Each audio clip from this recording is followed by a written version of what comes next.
We'll get... Would anyone like to roll narrative points? I can do that. A D8, please. Oh, well, I'm going to have to go digital for that.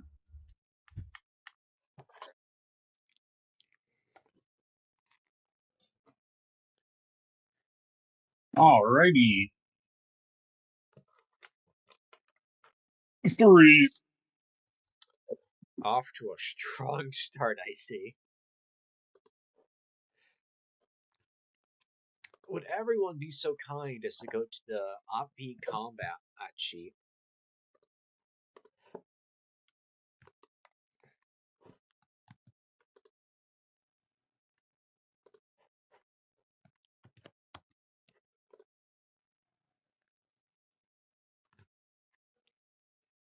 Because this will have all of the relevant information.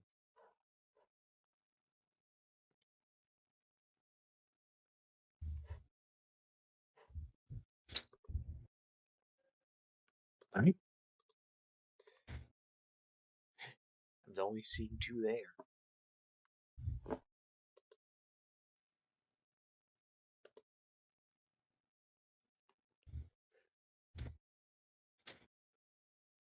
Finding it again. Huh? Oh, there it is. I was searching other channels for it, not realizing that you just posted it. I've made it easy for you like that. And I appreciate it greatly. Good, now we're all here. It's been 3 days since last episode.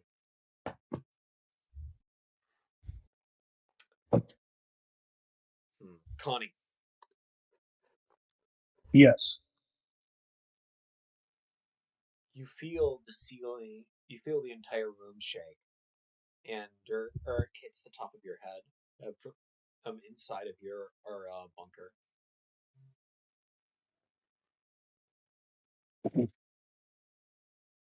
Am I the only person in this bunker, or are there other people around me? There's other people from Second Squad. You're writing a letter. Okay.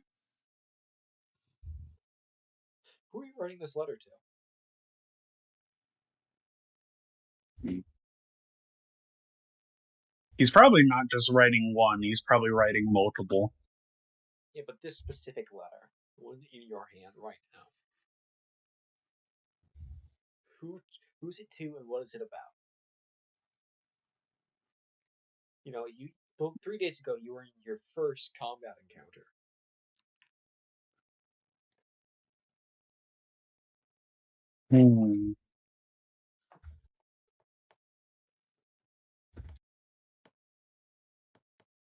It's going to be to his mother. What? Who lives inside 3. Oh, interesting. Tell me some of the contents of the letter. Now, of course, because of where his mother lives, he's not even certain this letter will be delivered, but he will keep everything scarce. It's pretty much just going to be, "It's been a while, Mom. How are you? I'm doing well. I'm fighting somewhere on Earth. Hope this finds you well, and please give my regards to my sister." Just a very short letter, because he hasn't been in contact with his younger sister or his mother in about 6 years. And he decided, well, I'm killing people now. There's a real possibility that I could be killed. Might as well start writing those letters out. Okay. Hey, Meyer. What are you doing in this same bunker? You know, you've been here for the last 8 hours getting shelled. Idly flipping through my little, AFV recognition book, since I flubbed that test so badly last time, and then scribbling on the Zaku silhouettes with a grease pen. because I think they look fucking stupid, so I'm just defacing it. Oh, since you're actually studying, I'd like you to do a fail to improve roll on your academics. Well, I had a 0, so I failed. You automatically fail, which means you improve. You now have 1 in academics. Congratulations. Huzzah.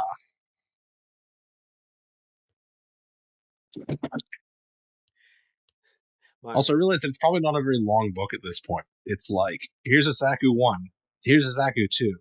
Here's a Magellan. These are the only mobile suits that exist. Here's what the hover truck, every hover truck looks like. This is what our hover truck looks like. This is their APCs. God, if you made fun of how stupid he thinks Zaku's look, he's really not going to be impressed with Magella or the DOP fighter. And just like, yes, this is a DOP. That's a saberfish. Do not call AA on our fighter pilots.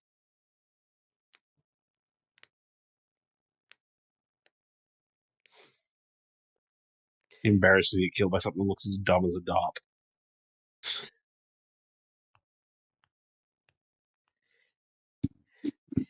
Meyer, from behind you, you see a hand grab over and take the identification booklet out of your hand. Lean back and look up at who is snagged his entertainment. It's Rekua. She looks down at you and she says, "This drawing shit." I mean, they kind of look like shit anyways. To me, it feels pretty realistic. Says, "That is a good point."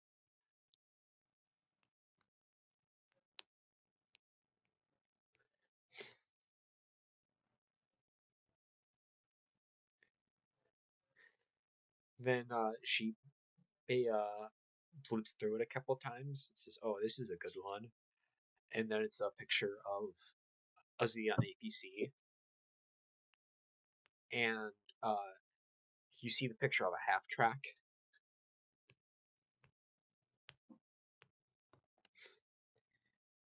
They really didn't know what they were doing, huh? She says, as looking at it.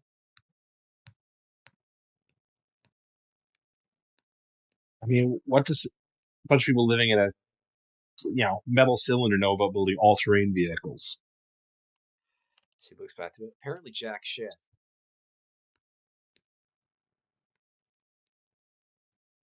Oh, there's hoping that there's some learners. Then she looks, and maybe to their eyes, they thought the green would blend in with, Then she looks out the little slit to the bunker, all the sand. But what do we know? We're only corporals. We're only doing most of the work. Ignorance is bliss, and that's why I'm the happiest man in the Earth Federation. She smiles. Hey, Philippe, what are you doing in your bunker with First Squad? Philippe's just referring to maps, recording data, going over the potential situation and potential alternative routes. Like our whole mission initially was a scouting one, so he's kind of going back over that info. Yep, so that was a couple of days ago. 3 days to be specific. Yeah. What you're doing now is you're in the outer defense line with, your prepared positions in your very nice bunkers. Yeah, it's a perfect place to do some reading and some estimation. Got the charts, I saw the enemy, I'm kind of just trying to take a guess of when they might arrive.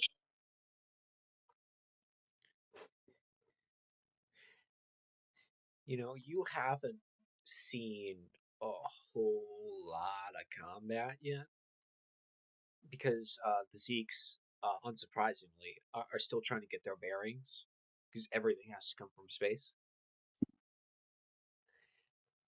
Yeah. One thing you have been experiencing a lot of is shelling. You've been sitting stuck in this bunker the last 8 hours. That's life. And you have had a couple casualties from people going outside to take shits. That is unfortunately also life.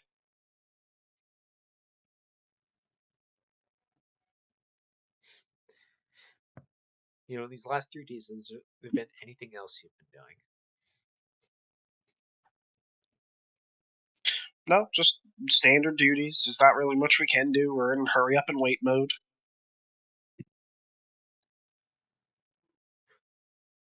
Saul, what have you been doing? Trying to keep people's morale up, going around, making sure people are alive, taking stock. Still kind of getting used to the wound healing. Yeah, the shoulder hurts.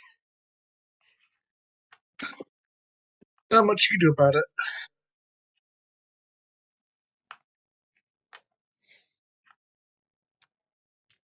Thinking about how things are shaping up right now, how many more Zeeks are going to land, how they'll probably be fine. I mean, we're at the Federation's capital, right? Right.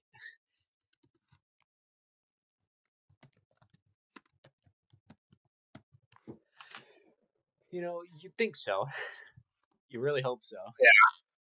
Don't share that thought with Philippe. I mean, I have to believe in it because I'm telling other people to believe in it. Philippe, Saul, you hear Yes. You hear the landline phone ring. All right, I'll answer it. Hello? You hear Captain Zareb says, "I have a job for your platoon. Yes, sir. Meet me at the command and bunker, or within the next 30 minutes."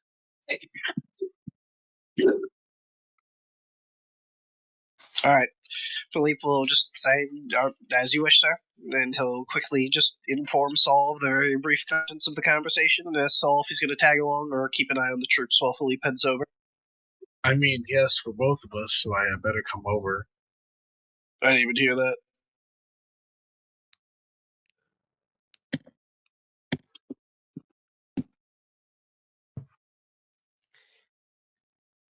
So, all right, we head over. Okay, then. Hey. Oh, before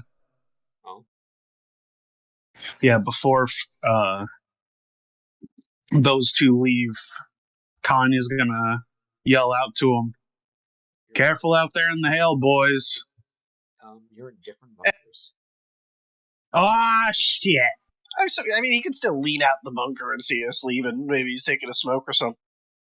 Speaking of leaving the bunker, hey, Philippe, hey, Saul. Huh? I can give you a key to awareness. Okay, let's see. 4 plus 5.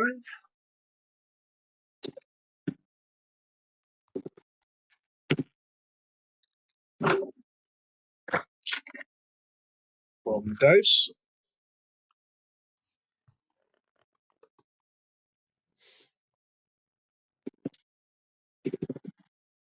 I have 4 successes. I got a 1 and a 1. Oh, critical success? Yep. 6 successes. No, and technically an awakening. Indeed. And I guess technically an awakening form. No, so Perry, a funny thing about when you roll the lowest thing is you always have you do much damage as possible. You always have more successes than your opponent. Neat. It's like it's the auto win button.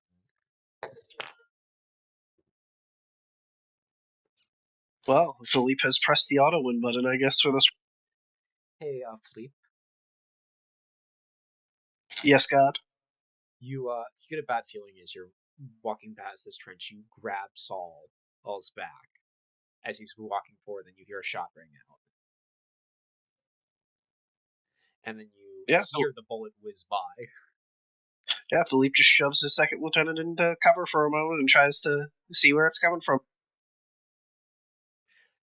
You see a glint, and from you'd have to say about 800 meters out away.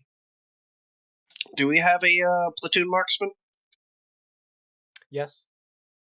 Alright, I'll get on the good old horn and call whatever squad he's attached to and basically describe where the shot came from. And Meyer, Your radio man comes over to you. He says, Corporal, order from the boss man.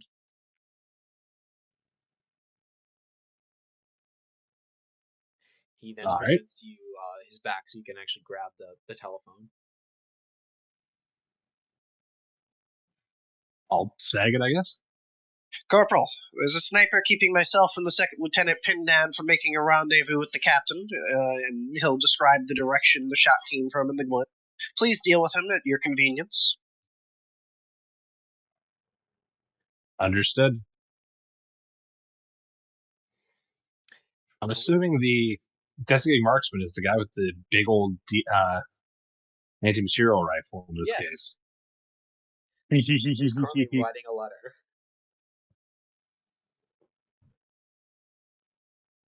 Was able to hear any of that conversation, or no?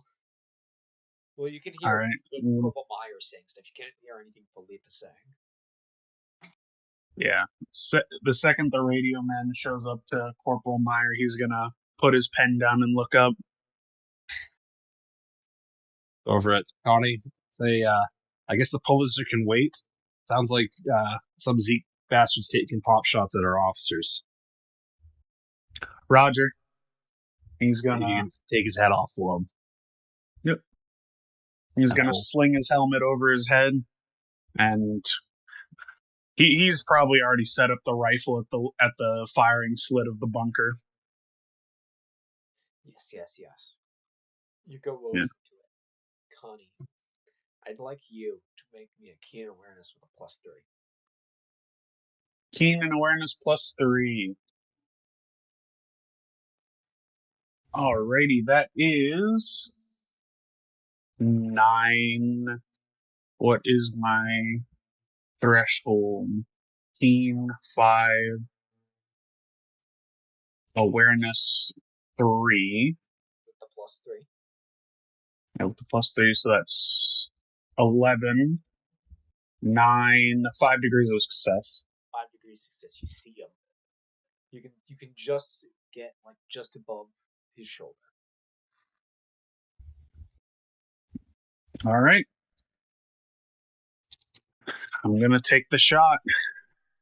I'd like you to make me a tact firearms with a +2. Tact firearms +2. 12. Snake eyes. You basically annihilate this guy's upper chest.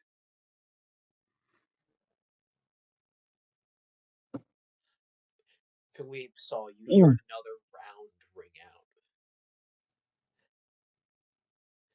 Then on the radio, you hear Corporal Meyer say, "Oh, that should be a problem taken care of." Good work. Thank you very much, Corporal. Give my regards to your marksman. And Philippe will hang up, kind of dust off the front of his uniform, and say, "Shall we continue to our appointment, Sol?" Yes, I think we should.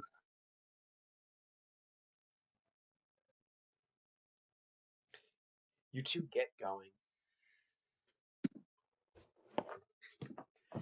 And then you get to the command bunker where the rest of the company he has HQ elements are. You see Captain Zareb. He looks over to you. Gentlemen? Sir? Sir. He gets up and walks over. I have a job for you two.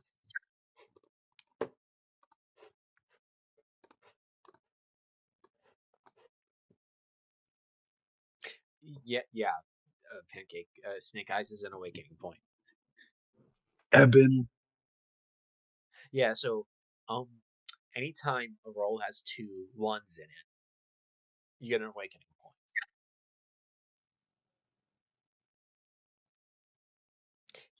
Yeah, Perry, you're rolling so hot so far, but dice game, man. The night is still young. For now. I'm gonna find it extremely funny, Perry, if you somehow yet again achieve more awakening points than Matcher did on the like, I don't know, 24 sessions. My specialty is accumulating awakening points, which is funny because I never want to be the new type. But God disagrees. God just tells me you will evolve. Take me back to the water, please. I want to be fish. I long for fish. And then, so Captain Zareb says, things are too quiet. Command wants to get some information and about the Zeke's current disposition, where they're staging really, and in what levels force. And he looks at you, Ophalip. You're going to take a platoon on a night raid on a suspected Zia on supply dump. Understood, sir. Are there any specifics of this stuff we should be aware of, or just standard supply dump? It seems to be for the first mobile. It seems to be for the first Earth Attack mobile division. Are we expecting heavy security, or? We don't know it yet, and that's what you're there to find out. If the opportunity presents itself, you have complete reign to destroy as much enemy material as you see fit. However, Understood. The primary objective is information. Understood, sir. Is that all? That will be all. Sir. He pats you on the shoulder. I smile and dip my head politely, and then I'll take Saul outside, and kind of... Philippe will be like, well, it'll be good to get the men back moving again. Waiting is the worst part, after all. Yeah, but this isn't exactly a normal hour. It's life. We'll do a reconnaissance in force. We'll see how it is. If it's too much, we bail. If it isn't too much, we have a good chance to hurt the bastards bad.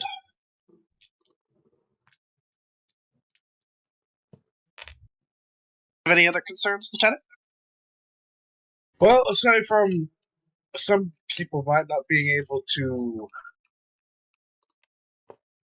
participate at full capacity, seeing as this is a rather different type of op. I mean, half these people probably can't sneak around worth a damn.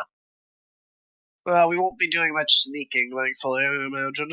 I'll just drive up to an observation distance, take a look at it through binoculars, fuck off if it's too much, hit it with whatever we have from a distance if it isn't. Right then. Do you have specific concerns, though? I do want to hear them, if there are. That's about it. Well, second squad is definitely our best at doing things that don't want to be noticed, thanks to the corporal's influence. So we'll probably put them on Vanguard for this. They'll take point. Connie has... It is Connie, right? The senior private? With the anti-material rifle? Yeah, you see it. Saul, Philippe has asked you a question. Yeah.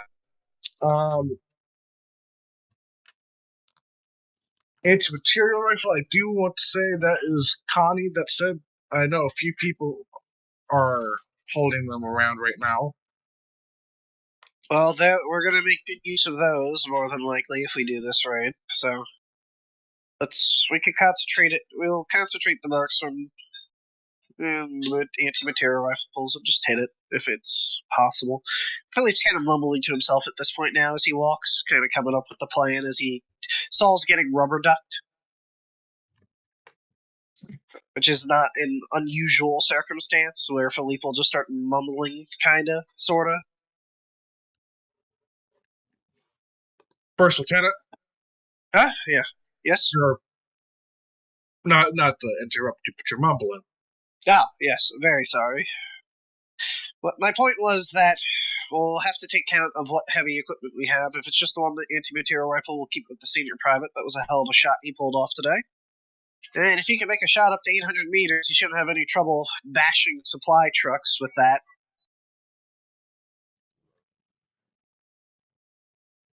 I'm more worried. My main concern at the moment is if this is the supply depot for the 1st Mobile Assault Division, is whether they'll have an MS on hand to watch over it or not. There's sir, they probably have an MS always on hand. Yes, that's probably wise. Oh.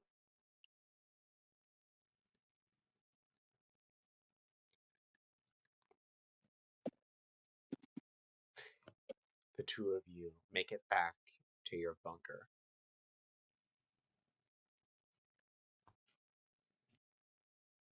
Philippe, I believe you have some things to get done.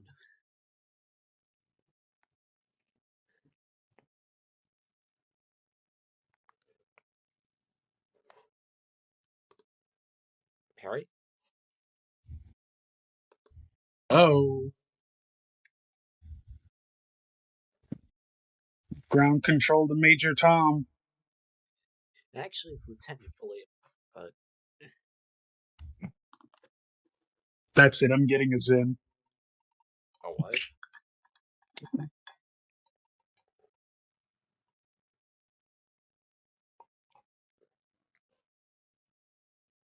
This dead air is really gonna get cut, isn't it? Oh, boy. I mean, I presume so. Hey, Meyer. What do you think of Connie's shot? It was impressive. I was probably watching with, like, binoculars. See what the fuck was going on. And, I mean, he hasn't missed a shot so far. God, that would have made a horrible fucking mess of somebody. It is a 15mm round. I am back. Oh dear. Perry's been sent to the Shadow Realm. Oh, and to answer your question, go mine. Zins are just nicotine pouches. I heard you ask it, I just ran because I didn't want to take up too much time grabbing them.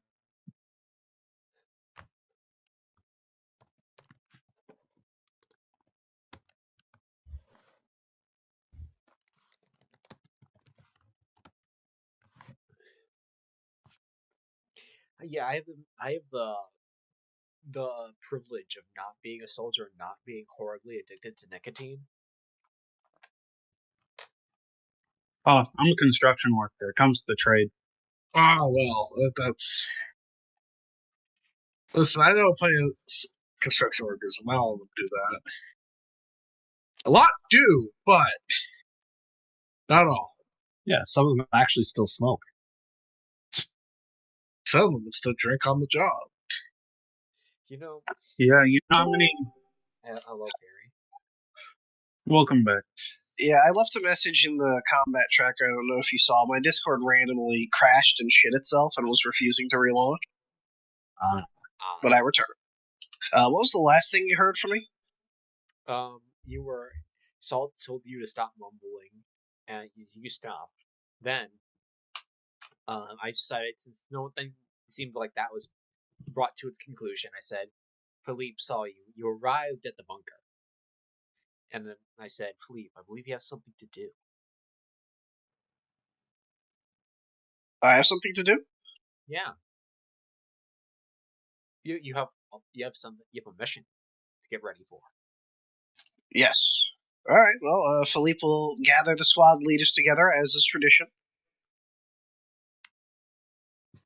Larry, you get another call.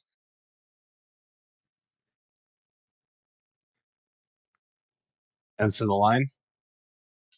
Philippe will call and say, Corporal, I'll be coming over with the other squad leaders to your bunker for a mission briefing. Alert your men. Understood. As soon as he hangs up, he'll turn to the rest of the squad here. Hide your shit. You don't want Lieutenant Flip seeing. Got something going on.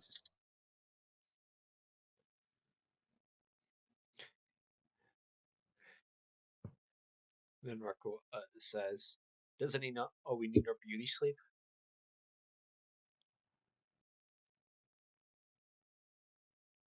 Let's look around the rest of the squad. I don't think that the days are long enough for that. Not going to make much of an improvement around here. You hear one of your privates yell out, "Fuck you too, sir."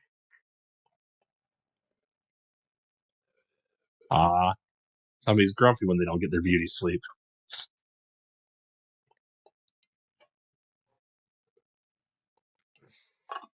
And then there's Philippe. Yeah. So Philippe shows up with Boz Bingles. Oh, what was the other guy's name? Ricardo, Sergeant Ricardo, and Corporal Eve. And don't forget Lieutenant Saul. Aye. And Philippe will stride in, kind of take his kepi off as he nods to everyone in greeting, and says, "All right, we've received our orders from the captain. This platoon will be conducting a reconnaissance in force to a supply depot suspected to be affiliated with the Zionic 1st Mobile Assault Division. This will be a night raid. We are to reconnoiter the enemy, determine their strength, and if it is viable to launch a raid or not. I've already determined that 2nd Squad, due to your noted proficiency, will be taking point on this operation. Now, any questions?"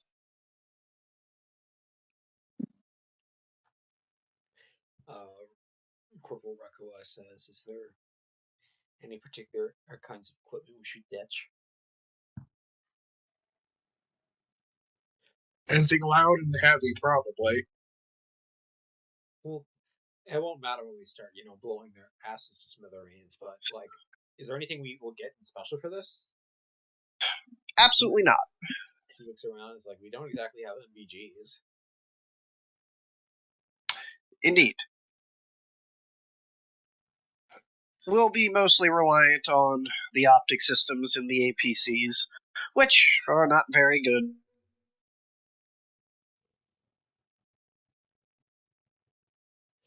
So inspiring. The record, no one says that. It's just me. I got him making a comment on the Peanuts Gallery. Philippe sees no reason to bullshit them. We've not been assigned special equipment, and frankly, I don't plan on engaging if it is not 100% in our favor. There's even one mobile suit there we're bugging out. I'll hold you to that. At the end of the day, the captain's orders were clear. This is a reconnaissance first, a raid second. So whatever information we get back is far more important than actually destroying the depot. As long as we mark the location, note what it has, and get back, that'll be enough. If the opportunity does present itself, however, we'll be utilizing the main weapons of the APCs and good old Senior Private Connie's anti-material rifle to do damage to any Logi vehicles or other soft-skin sections of the depot. Rakua looks offended by this, Philippe. Yes, Corporal? No, because to remind you, Perry, Rekka was the one in charge of the Regina. Yeah, that's fine. That's why we're not going to be shooting the Regina at the supply depot, though. That's for the Zakus.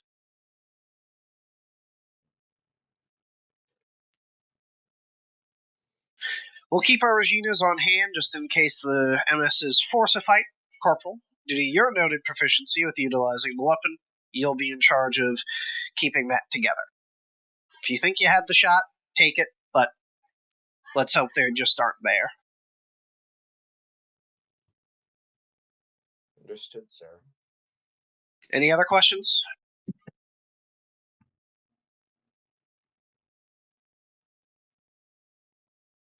Sir.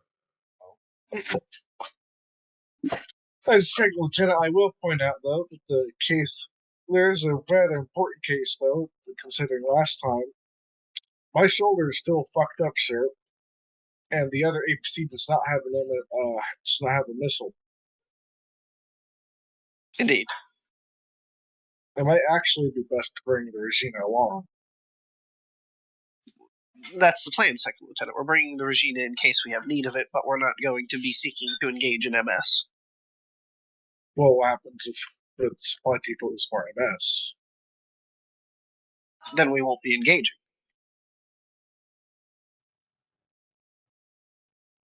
I'm not willing to take the risk of one Regina against an MS. Current doctrine and theory says that you require at least 4 hits to take one down. Well, last time it took 1 hit for both of us. Exactly. We got lucky. Took 1 down? We got lucky last time due to the situation. The Zeeks are going to be prepared. They're going to know we have the weapon now. And you can be sure that as soon as it fires, that's going to be the main focus of whatever is there.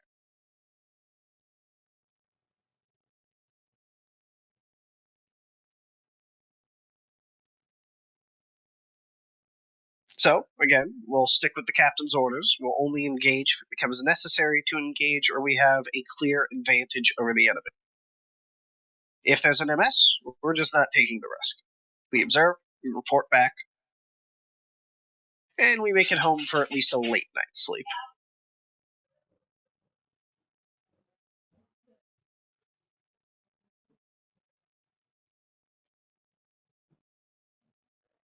Second Lieutenant, are you feeling up to come along for this, or do you require some more rest at home?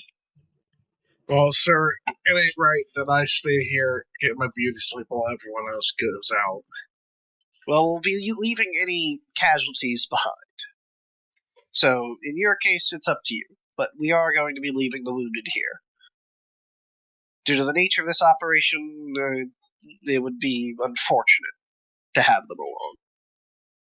Sir, are you trying to tell me that I should stay here with the wounded and watch out for any scary bad guys?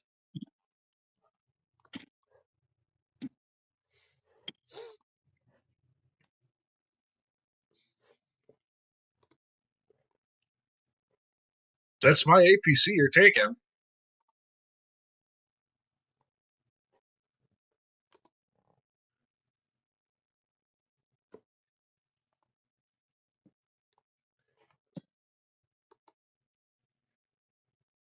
Hello? I think Perry's Discord may have crashed again. Uh-oh.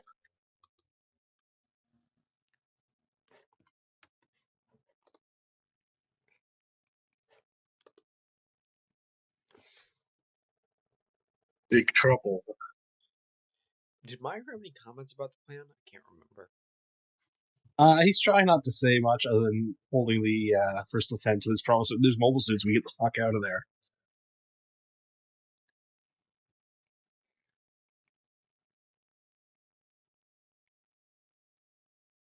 I mean, yeah. He's trying to keep his head down on this one. He is not a fan of this plan, but he's not going to say shit about it currently. The bitching and moaning will happen when there are no longer officers present in the room.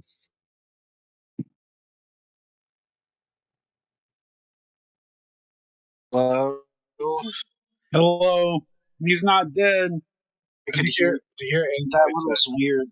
My entire program crashed, but I could hear you guys talking despite not having... Okay, so you heard what I said. Oh.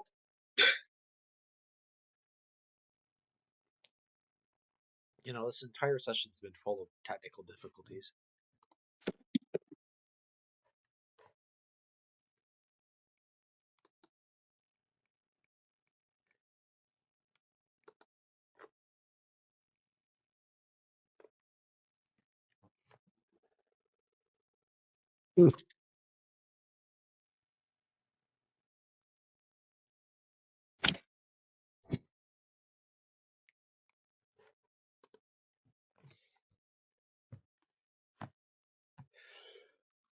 Well.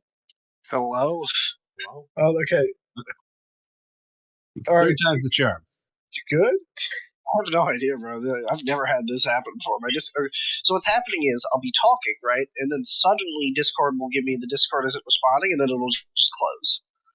Oof. Because it hates So- specifically you. Apparently, I'm just gonna go through the settings real quick and see if there's anything I can. I'm gonna try to turn off hardware.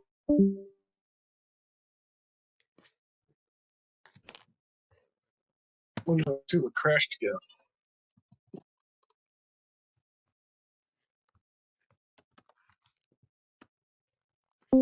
Okay.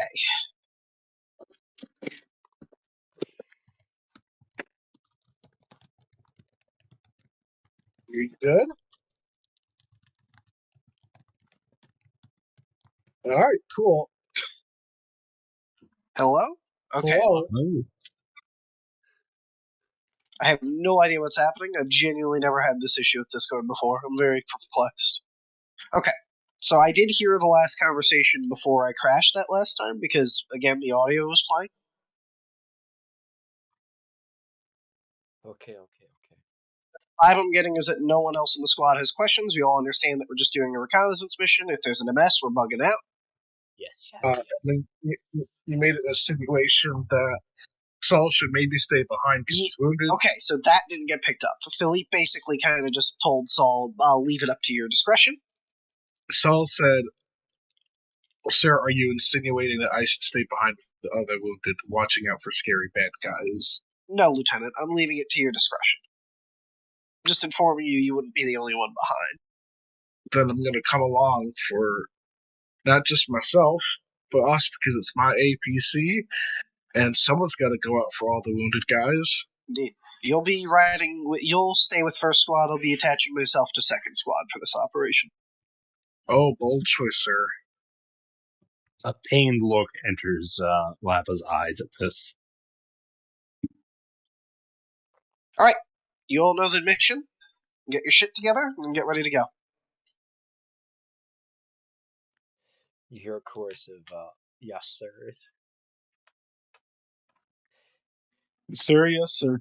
And now here's a question, because I may have missed it either in my sick days or Discord crashing. Were we given a specific time frame for when this is to begin? I know it's tonight, but how many hours is that from now? The captain's rep did not say. Okay.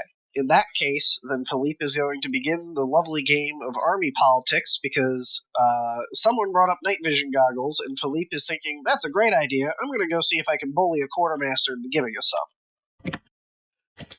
Okay, then. Philippe goes and walks off. Corporal Meyer. I will. Yes. I gave you a recommendation, Rep. Oh. Ah. Yeah, I'll do that. Okay. That seems like a great idea. Rep, you spend a narrative point. You start rummaging through your bag, and you pull something out. What is it you pull out? Looks like a set of NVGs with batteries. Where did you get those, Meyer? The bottom of my pack. You got any spare? Rekoa then throws one at you, Connie. Where'd you get this? Are we just drowning in NVGs and nobody told me? Don't ask questions. Oh, actually, if we have so many of these, Corporal Meyer, would you happen to have some sort of clip-on night vision optic for my scope? Great question. I'll go rummaging in the bag of many things. Then you see Conan. Then you see literally Rekoa pull exactly that out. Jeez. Christ almighty. All Bro, right. why'd these motherfuckers ask for NVGs? Their whole squad's already kitted out. What sort of army scam are they running? Connie, you walk over to go grab it, and then Rekoa pulls it away from you. Not for you. What do you mean not for me? I have an anti-tank rifle for scope. I can't use the scope with NVGs. Then she literally looks over at the Regina. And raises her eyebrow, like, really? You think you need it more than I do?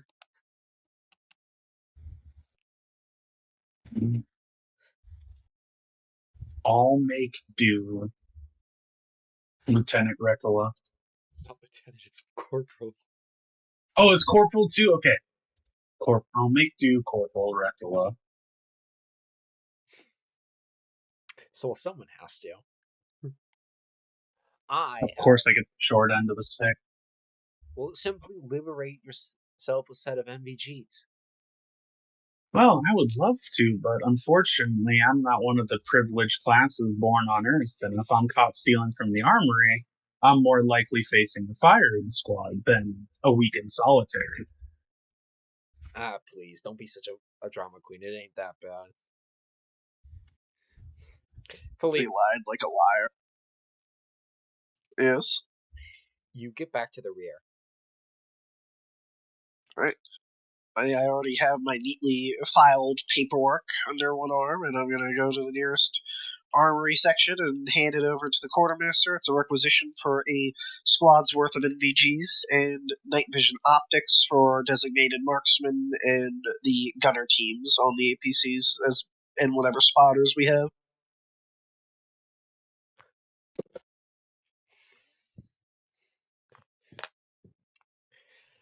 He looks down at this and he says, this is a lot on pretty short notice, Lieutenant. And as he goes through the paperwork, there's a stack of Fetty bucks as well, taped under it. Looks up. Is there anywhere these need to be?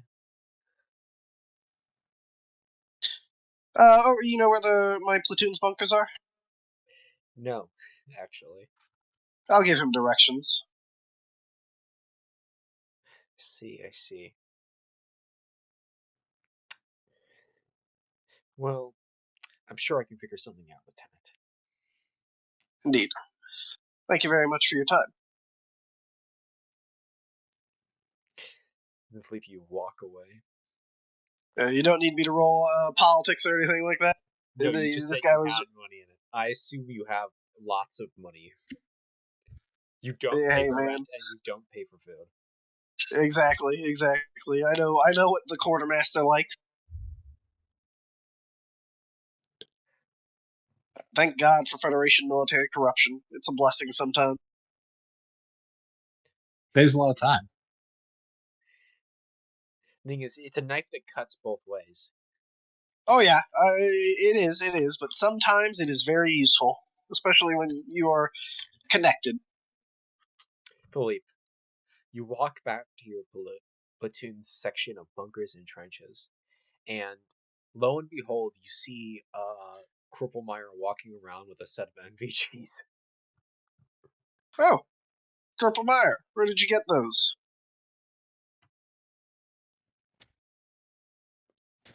The quartermaster. Oh, interesting. The quartermaster didn't mention that. I just visited them to put in a requisition for some. Well, it wasn't recently. I understand. I assume the paperwork was filled out? It was at one point, yes. Excellent.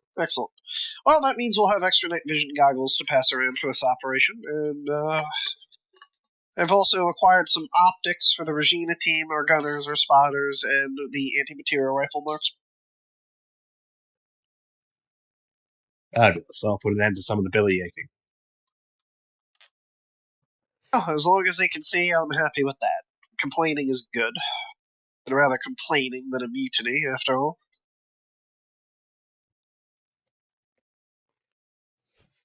My father always told me it's when they go quiet. I'll endeavor to always bitch and moan loudly enough for you to hear, sir. Very good, Corporal.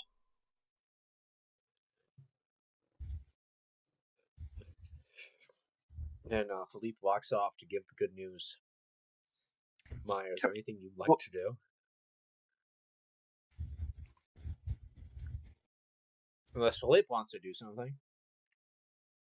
No.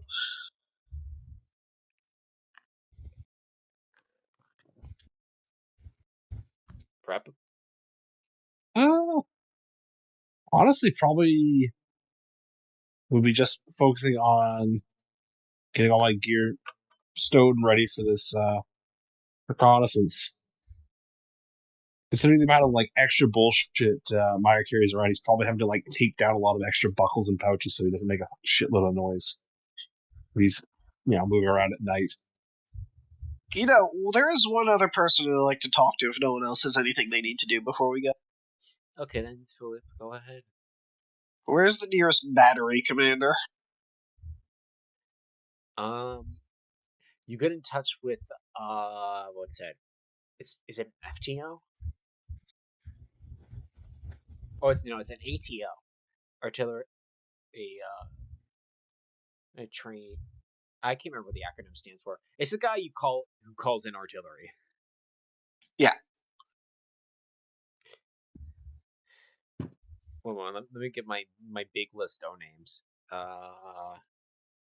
Plexter Glove. You're talking to a Second Lieutenant Plexter Glove. Ah, Lieutenant Glove. Very good to hear from you again. How is your family? He looks around really confused.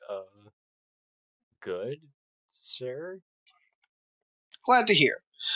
Are there any batteries that will be available for fire support and I give him the allotted time in the suspected grid area? He looks. He thinks for a second. It's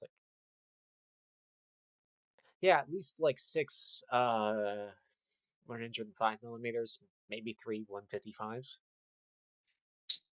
Very good.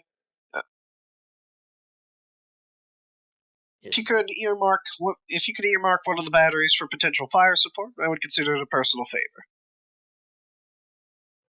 He looks around a little sheepish. This is a 22-year-old guy you're talking to. Okay, sir. I clap him on the shoulder. I know we can count on you, Lieutenant.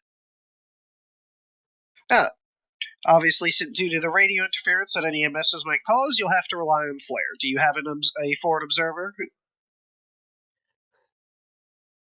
Well, you're talking to the forward observer. I thought you said this guy's the ATO. Isn't that what the job is? He calls in artillery. That's foo, isn't it? Yeah, that was what I thought.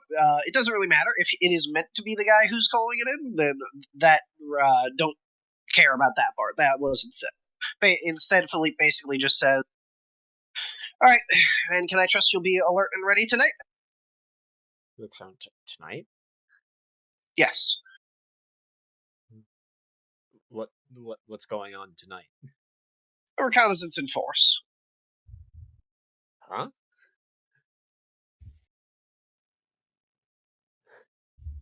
Philippe kind of goes over again, mentioning the time frame again to this guy, and basically explain. In the event that there is heavier enemy presence than anticipated, we may need artillery support to disengage. Oh. Looks around. No one mentioned anything about a raid.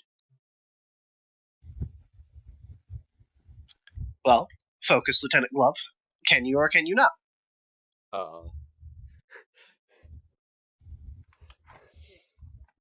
I'm trying to think of what would be the fun. I'm trying to think of what would Philippe do. And he says, very, very, unconfidently, no. Why not?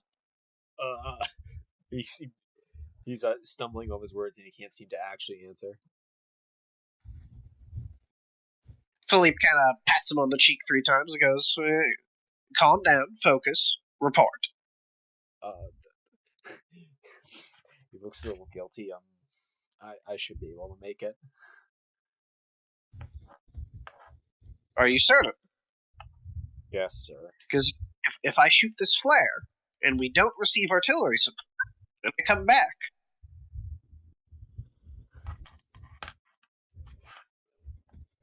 and Philippe just lets it hang. He's just staring at you.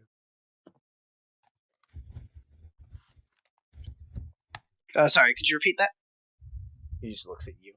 Also, Pancake, could you adjust your sensitivity just a tad? Whoop. How about that? All right.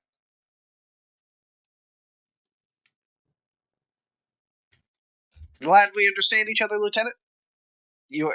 I trust I don't have to do a review of the color codes. He's kind of watching this guy. He's kind of sketched out by this guy's behavior, if I'm being honest at this. You're not getting the impression this guy is, corrupt. You're getting the impression this guy is both scared and incompetent.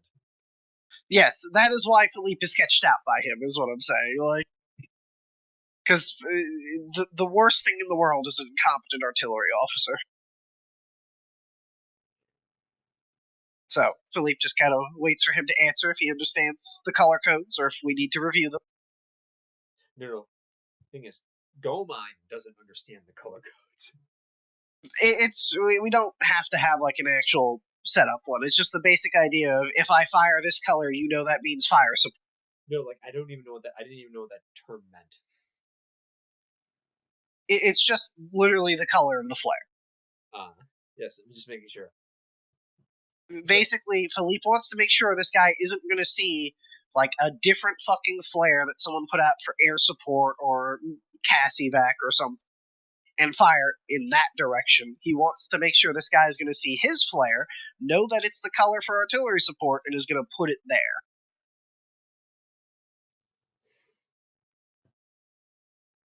Because we can't do radio due to the Minovsky particles, so we're back to the good old days of please fire in this direction. No, you have radios. It's just like sometimes they don't work, and if they do work, they don't work at great ranges.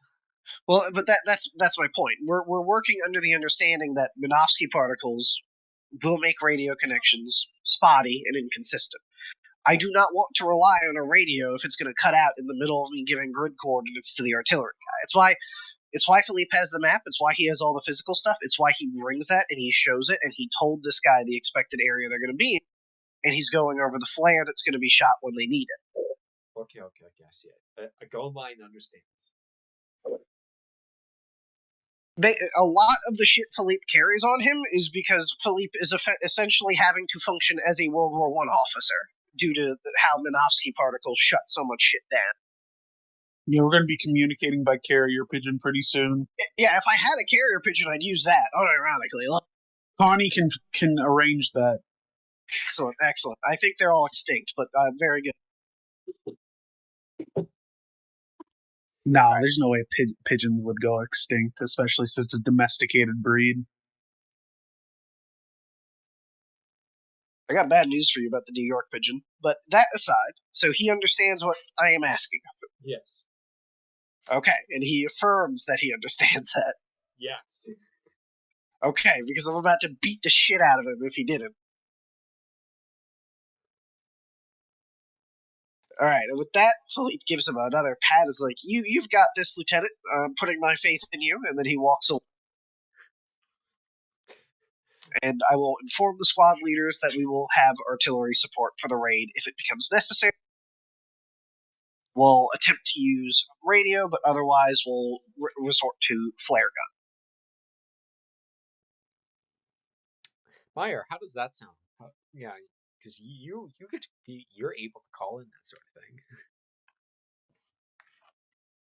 I mean, the idea of us having artillery support is gratefully appreciated at this point.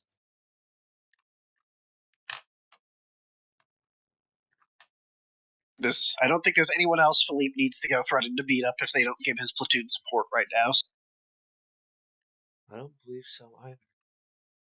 I can't make it to the airfield and personally threaten a pilot, unfortunately, so... Also, I feel that if Meyer had any idea what Philippe had been up to the last, 20 minutes, his opinions on would just go through the fucking roof. Meyer realizing that Philippe is benevolently corrupt for his platoon. Yeah. Exactly.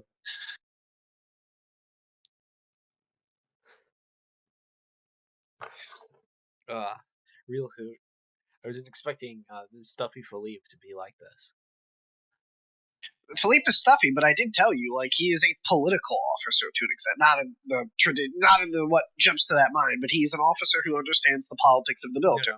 No, it's the political is an adjective, not the noun. Yeah, exactly. So he is someone who understands how to get shit done within the military hierarchy. Okay, good. So a couple hours pass. What time do you want to do the raid, Philippe? Honestly, I got no fucking clue. OOCly, I'm a little too sick to come to that conclusion, so I'm going to OOCly defer to my second in command. Probably night, since we have stuff for it. Okay, what hour? Fuck 'em, midnight. The raid. That's a I approve. It's dramatic. I like it. Get your naps in. Actually, yeah, and also let the guys nap, which will be nice. Also, like, if they do any, like, orbital drops, we will see it coming. True. Great. Do our NVGs and night optics arrive? Yep, you, Philippe. When your teams are assembled, your platoon is assembled, you have exactly 12 NVGs to divvy out. All right. Well, and second squad is already outfitted with NVGs, so yeah, he'll give it. Yeah, you walked up to second squad and you found that Connie, Rekola, and Matt Meyer all had NVGs you didn't know they had. Yeah, that's fine. Philip is just going to assume they tactically acquired them and not ask any further question. Oh wait, before Philip leaves, you managed to scrounge up any extra scope NVGs? That is what I was actually about to ask. You took the words out of my mouth. Do we have any other optic NVGs as well, Goma? Like stuff to put on the actual scope? You have 2. Okay. I will divvy those out to Connie, and he was going to give the other one to Rakoa, and then he sees she already has one and gives it over to whoever will be gunning for first squad's anti-MS. And then the 12 NVGs will just be divided up among first and third squad. Philippe will take a set because he needs to see what the fuck's going on. Saul will probably get a set. We'll give the medic a set, and then the other 9 are divvied up. Probably drivers will get priority, if I'm being honest. No, it's the word. Drivers don't need the NVGs. Drivers have night vision in their Vex. Awesome. So these do have the optics. I was worried I was making that up. Come on, this is the 1990s, and it's science fiction. Exactly. Okay, yeah, so never mind then. Just divvy them up however the squad leaders decide to. The objective has been achieved, so to speak. Great. You get moving at around, I don't know, 9:30 p.m. to actually get to where you need to be. You make it about, I don't know, a quarter of the way there. And then you all dismount.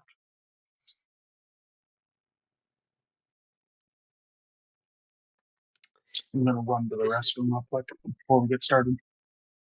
If they're going to the restroom, so will I. The exodus begins. We're not playing a Doug Room game. Alright, I'll be RB then.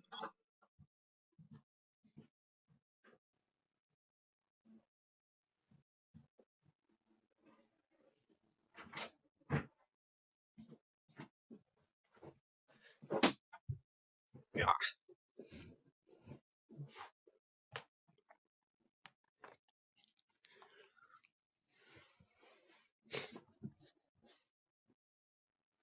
Perry, who's still here? I'm still here. I was just thinking about throwing tension at soul at the people at the table and see if they'd ever be interested in that sort of thing. I feel there's always going to be a high overlap between folks who are interested in Gundam games and Tension of Soul. Your Venn diagrams are very nearly circles. Our turn. Oh. Hey, Perry, did you know I made I basically made a complete new setting? Yeah, you made Dogram. No, not that. For using Avi UMP, I just made a completely new RPG that's unrelated to Gundam or anything. That I said, yes, it is the non-existent 1982 anime Tension and Soul that I invented. Nice. I'm back. Ooh. Now, the idea is yes, I put the Cold War in space.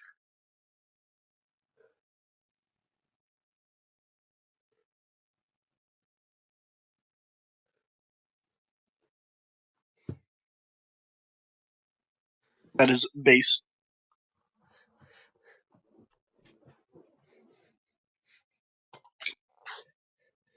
I remember accosting Frep about character ideas in a hypothetical campaign. We came up with Johnny Mars. I just made the worst person possible. It's great. I don't know. Johnny Asteroid Belt was pretty good.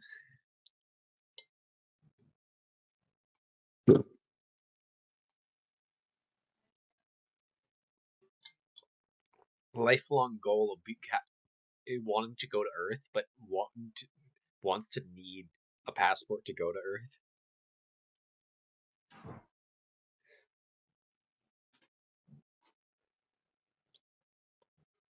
Good motivation, I figured.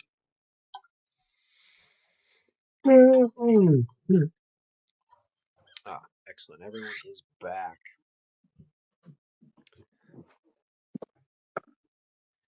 So, you dismount.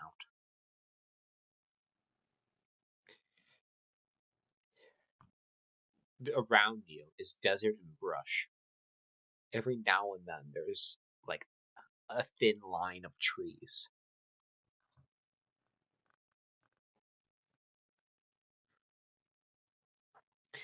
The moon is clearly brightly shining above, witness to everything that happens.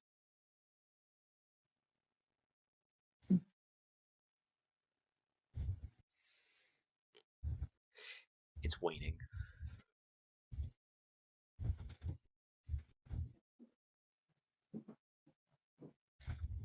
Philippe, your orders.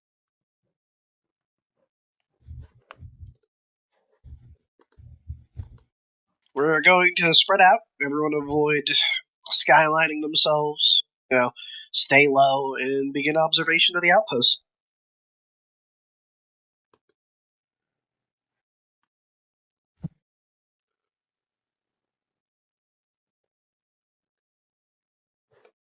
Connie is gonna find a nice little. He's not gonna bring his rifle out just yet, but he's gonna huddle up and squeeze in between some brush and just start looking around. Oh shit, where'd the other guy go?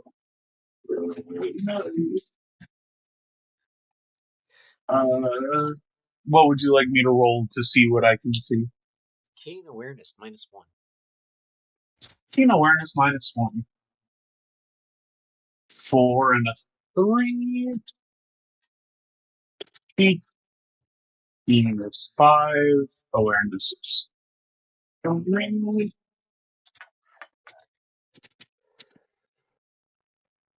3, 7. Result 4. 7. 1 degree of success. You look around you looking for any, enemy observation posts. You can't find any.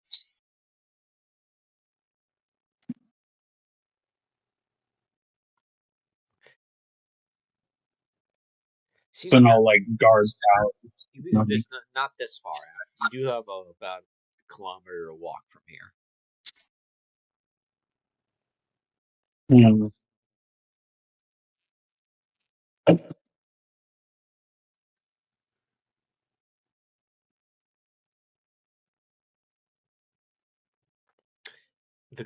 Your infantry column gets moving.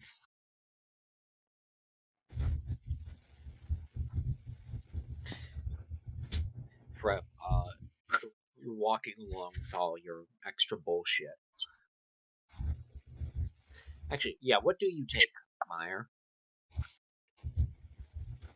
I'm just going to take the rifle with the underbarrel. I'm not going to try and haul along the extra AT launcher because I've decided to take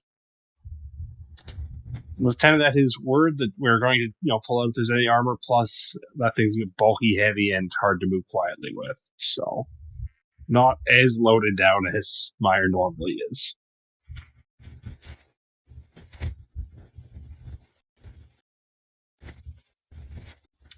Okay.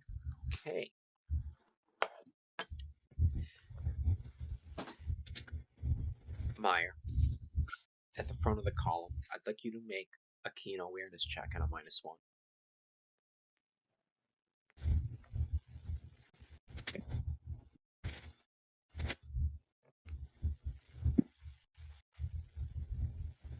That is a pass with 2 success. You see movement. Dune at your 10 o'clock, roughly 500 meters.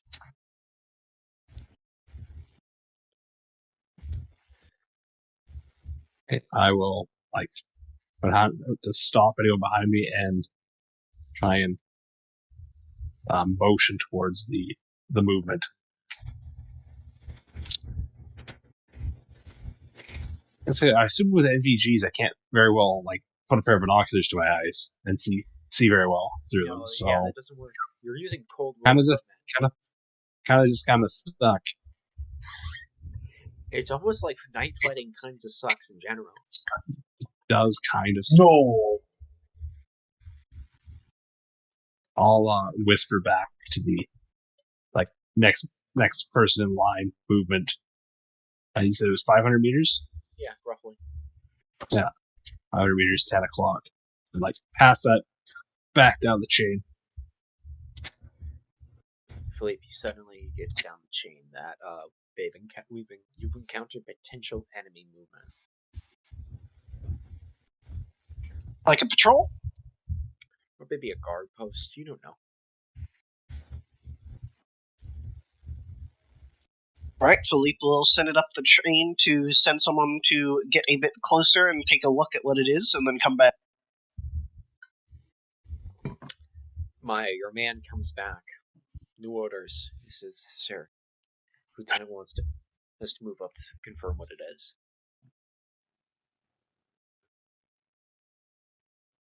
Am I close to Meyer?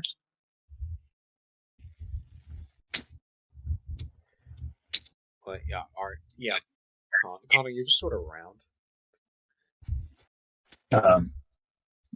Connie's going to sneak up to Corporal Myers and whisper, "I'm pretty good at sneaking around, sir. I could get us a closer look."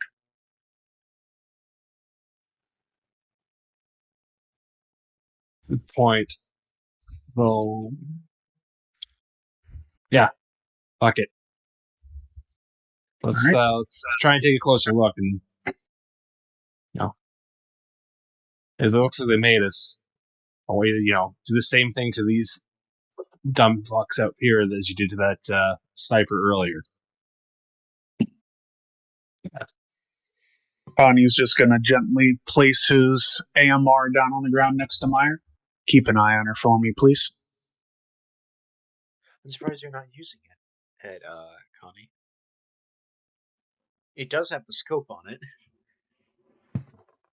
That is true, but I'm trying to be stealthy, and carrying around a 35, now probably 37, 38-pound rifle isn't my idea. Well, do you think about it like this? None of you have night vision binoculars, but you have a night vision scope. Shit, that's true. Yeah, Connie rethinks his decision, picks it back up. On second thought, "I'll be back, sir. If you don't hear from me in half an hour, assume I've either been killed or captured."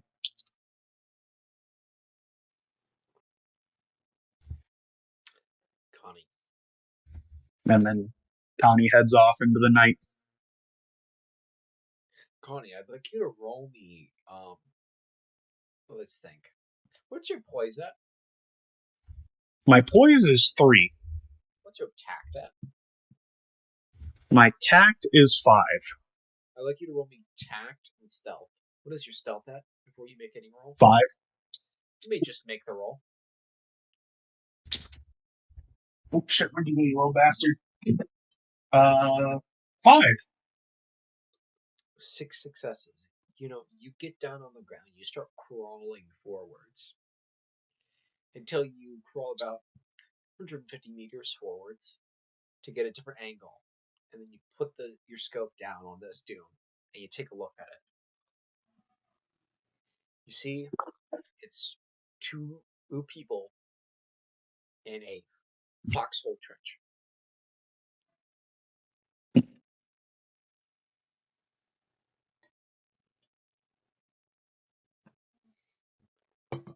Do they have any special equipment? Do they have NVGs of their own? You see, you don't have the best look. You have good magnification. The quality is not really great. Yeah. What you can't tell is that it looks like they just have rifles, but that's about all you can tell. Because it's roughly a dude-shaped object. That's what a person looks like to you right now. So you have to make a call.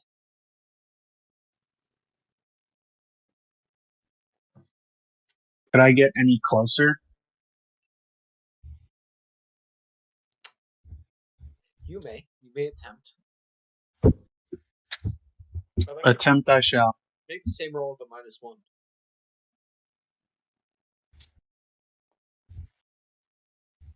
6. 4 successes. You crawl up another 50 meters. You look at them. And now that you have a new angle out of it, you see what looks to be some sort of stationary weapon bipod.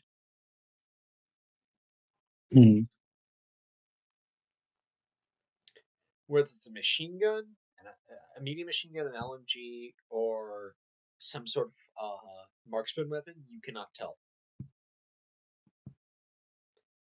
However, what this does say they don't have is doesn't look like they have a radio. Doesn't look like they have anything anti-tank or HE weapons. All right.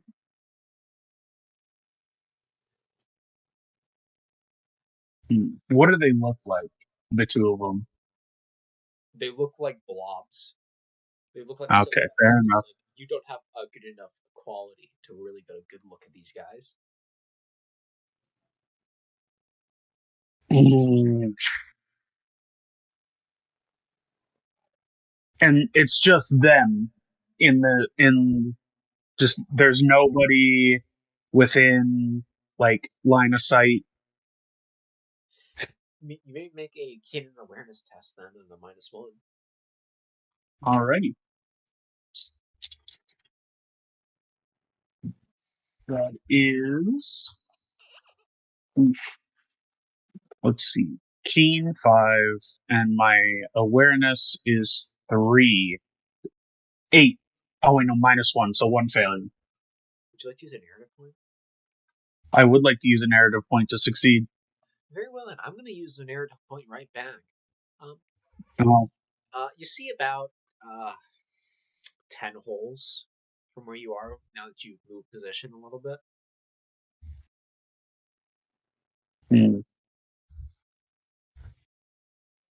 Good thing I checked, because my original plan would have been very, very fucking stupid.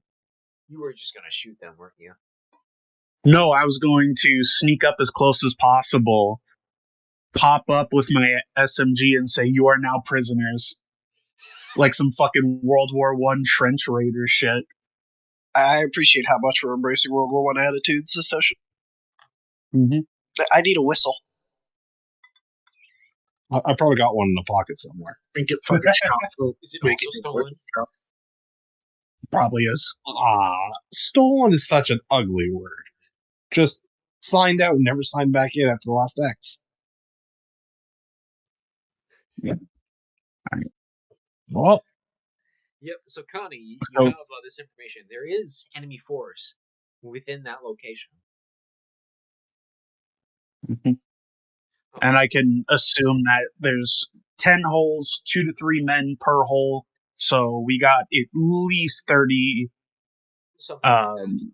Something 30 to platoon-style. 40. You see, you look at them. About only the quarter of them are actively moving really fast, like at all. Hmm. So the rest are probably sleeping. I think now's a good time for Connie to head back. I'd like you to make me tact and stealth. 5 degrees of success. Excellent. Meyer, you wait about 25 minutes. You're starting to get worried, and then you see Connie come back.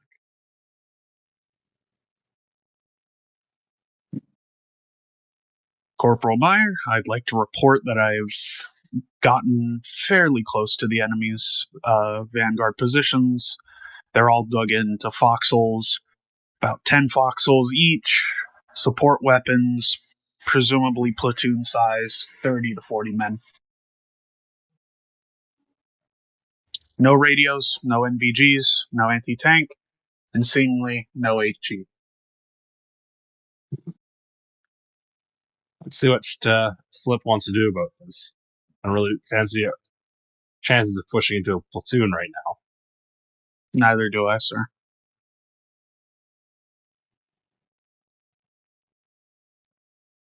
Yeah, how do you want to relay this information, Meyer?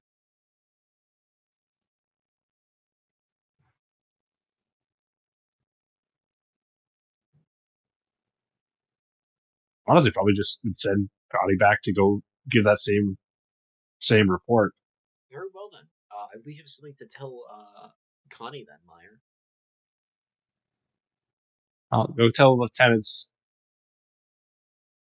Hopefully he doesn't decide to do anything too suicidally brave.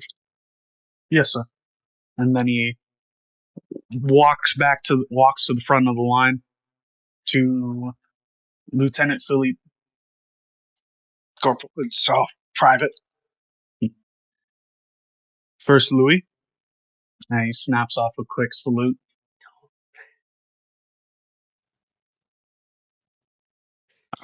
Philippe kind of reflexively swats his hand. Sorry, sir. And he flicks his hand around. It's fine. Carry on with the report. I reconnoitered the enemy's vanguard position. They're dug into foxholes, no solid defenses. About 10 foxholes with anywhere between 2 to 3 men each. They appear to have, from what I saw, some sort of bipod weapon. I wasn't able to get a good look in the night. Could be anything from an LMG, MMG, some sort of anti-material rifle. About 30 to 40 men, platoon element, no HE, no radios, presumably no night vision. That's all I have to report. Is there any way to bypass them, or will we have to go through them, do you think?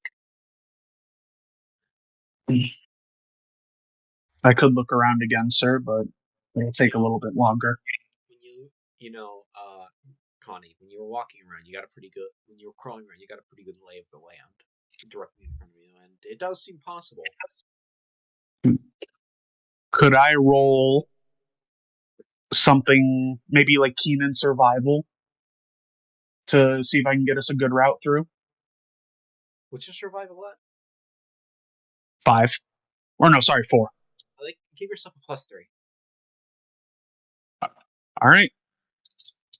So 5 and 4 plus 3. That's a oh.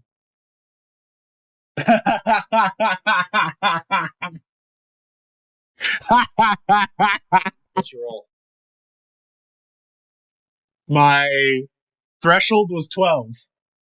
I rolled 12. So you failed. Really? Yeah. I thought. You know what happens when you roll the highest thing on the dice? Oh, that's a critical failure. That's a critical failure. Shit. Yeah. So Wait, no. Sorry. No. Oh my god, no. I'm an idiot. Sorry. I rolled 10, and my brain fart. I will literally take a picture of the dice so you know I'm not bullshitting you. I haven't moved them at all. Like, my dumb ass. Because, like, I promise you. It's really important, because, like, you cannot use a narrative point to re-roll a critical failure. Yeah. I promise you. I rolled a 10. I'm just fucking... what it... My guy. I'm not zooted. All I had was a little glass of whiskey. My brain is just melted.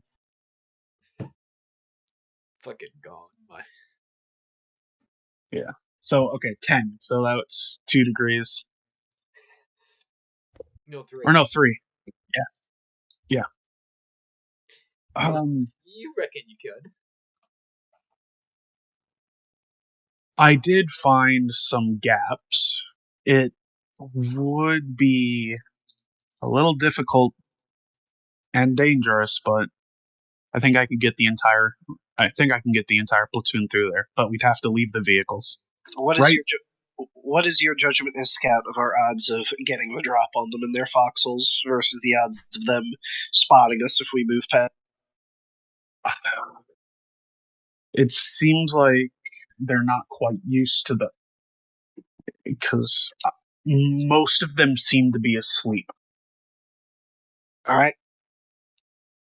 There are, of course, some sentry units who are awake, but it seems like most of the platoon seems to be sleeping. How many sentries? You'd have to say, Cody, roughly 4. 4 currently awake. All right. Tell Corporal Meyer to pick 3 of his best and eliminate the sentries. The rest of the squad, the rest of the team will storm the foxholes. We'll have to be quick about this. Yes, sir. Is there any likelihood that Well, I mean, don't mind. You heard Philippe. Yeah, we're storming the trenches. I'm just making sure, because, like, what's the word? Or, this is not the supply depot. Yeah, the way to the supply depot is what I'm hearing, though, and we'd have to ditch our vehicles to bypass it. You already did that. You dismounted. Right.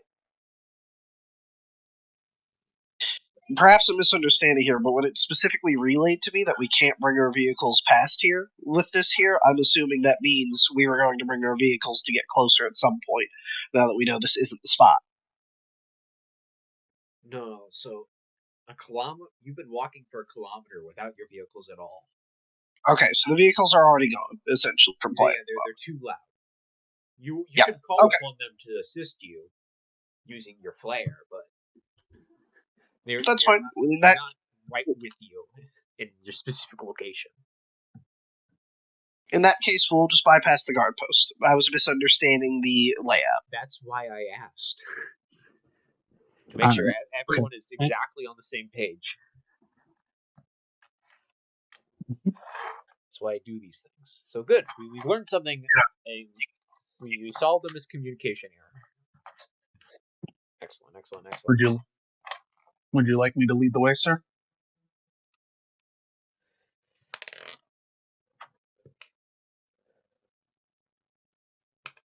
I'm sorry, were you asking me something? I was blowing my nose. Yes.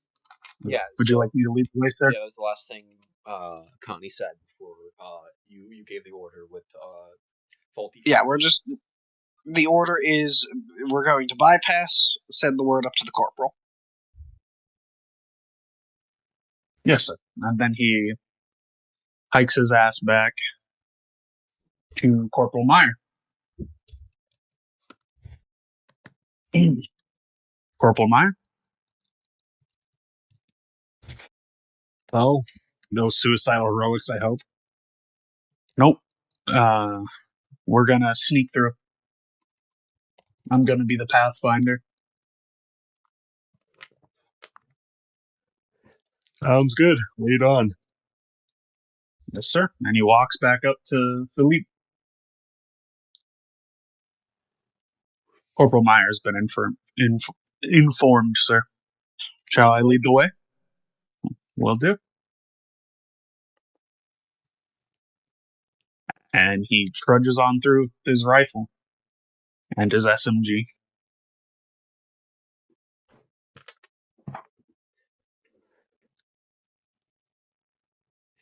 Okay then. Connie, Yes. I'd like you to make me tact survival -3. I would like to use a narrative point to... Give yourself a plus 2. I'll use a narrative to make that a +1 only. God damn it, why must you do me like this? Okay.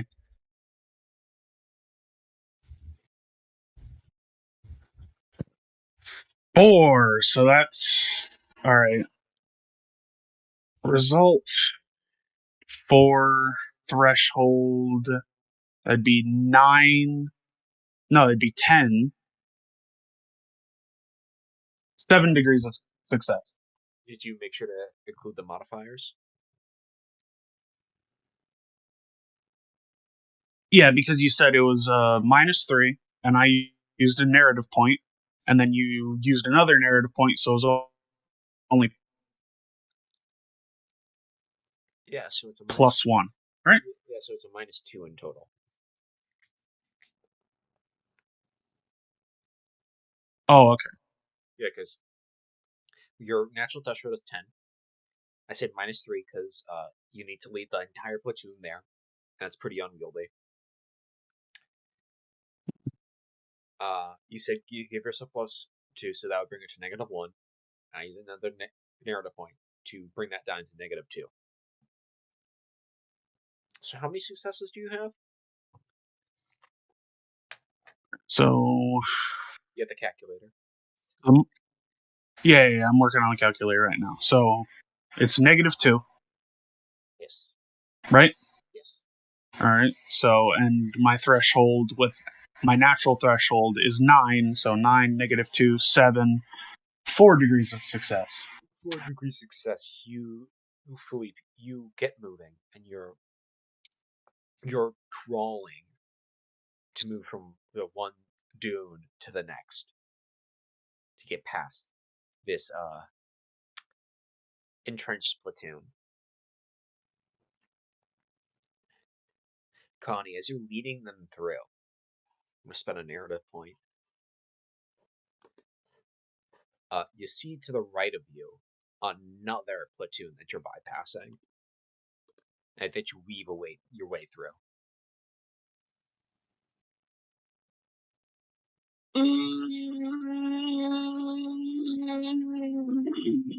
Then, in front of you, as you're walking around with your MVGs, you see it. There's the supply dump. You can see hover trucks. You can see one Zaku laid down, and about 12 tanks. You see a drum barrels, tents. It's pitch dark though. Not a light to be seen. So can we engage the supply depot without being immediately engaged by the 2 platoons we bypassed? Yes, not immediately engaged, because you have a pretty severe advantage when it comes to surprise.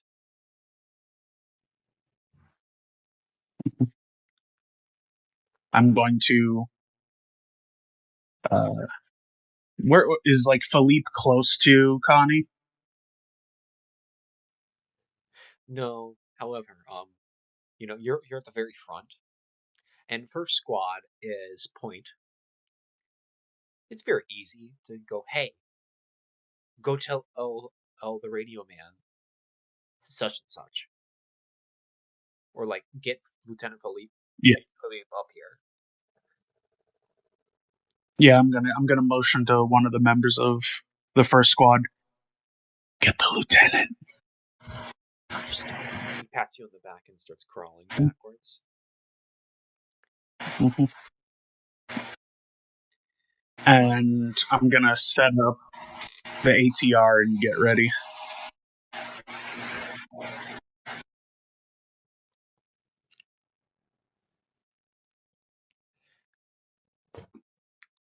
Okay then.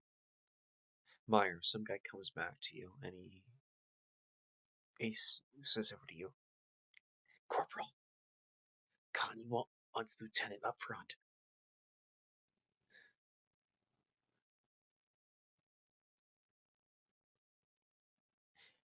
All right. He bumped right into the supply depot. Lovely. Remember, shush.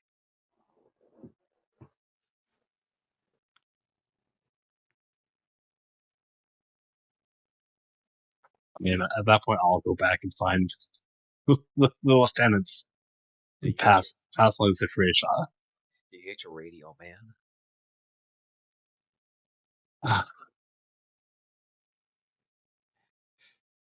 Maybe we'll try the radio first. Wasn't sure how close we were to the if we had to be concerned about be able to use the radios and not make too much noise. Okay then. That's up to your discretion then.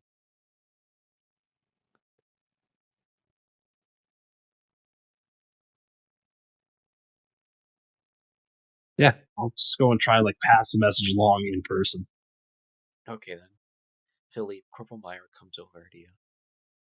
You've been waiting for a good 5 minutes now. The line is stopped.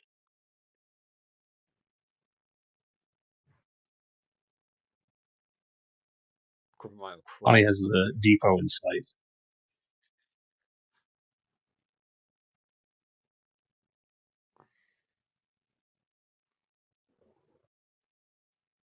Yeah, Philippe. Corporal Meyer just said depot's in sight if you want to take a look.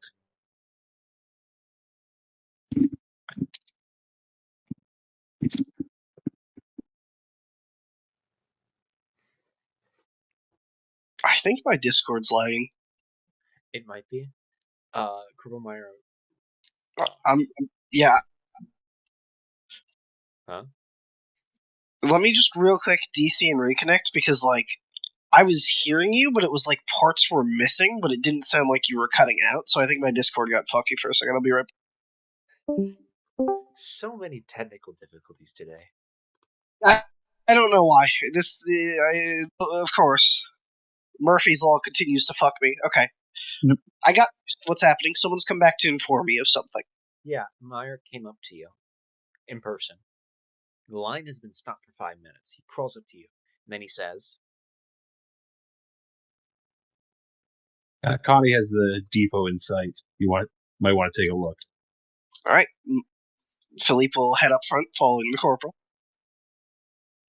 You crawl up to Connie's position. You look up to it. It's pretty sizable for a forward operating base. You see, a tank, 12 tanks, a mobile suit that's laying down on its back, a bunch of hover trucks, and soft skins, oil drums, some makeshift tents, and prefab buildings. It's pitch dark. There are some guards walking about, but Philippe, you've been in the military for a very long time. Far less than there should be for this sort of operation. Okay, and no MS is in sight? You see the one MS that is not activated. Oh. I'm seeing an intelligence opportunity.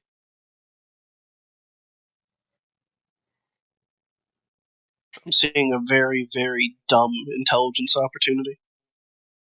Oh? Part of my milestone that says win a claim through aggressive action in combat is currently buzzing in my ear.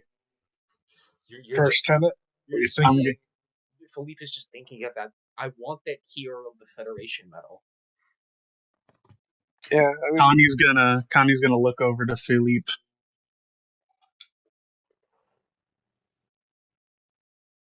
You thinking about stealing that? very good, Senior Private. You took the words out of my mouth. I'm dumb enough and stupid enough to do it, sir. I just need cover and fire. Corporal Meyer, who's your second best marksman?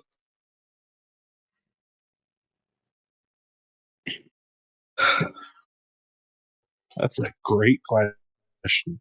Wait, if I'm close enough to this conversation now, I'm going to be very unhappy about this. I just realized this is some fucking nonsense heroics to get us killed.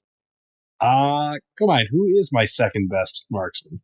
Let me go to the name list. Yermak.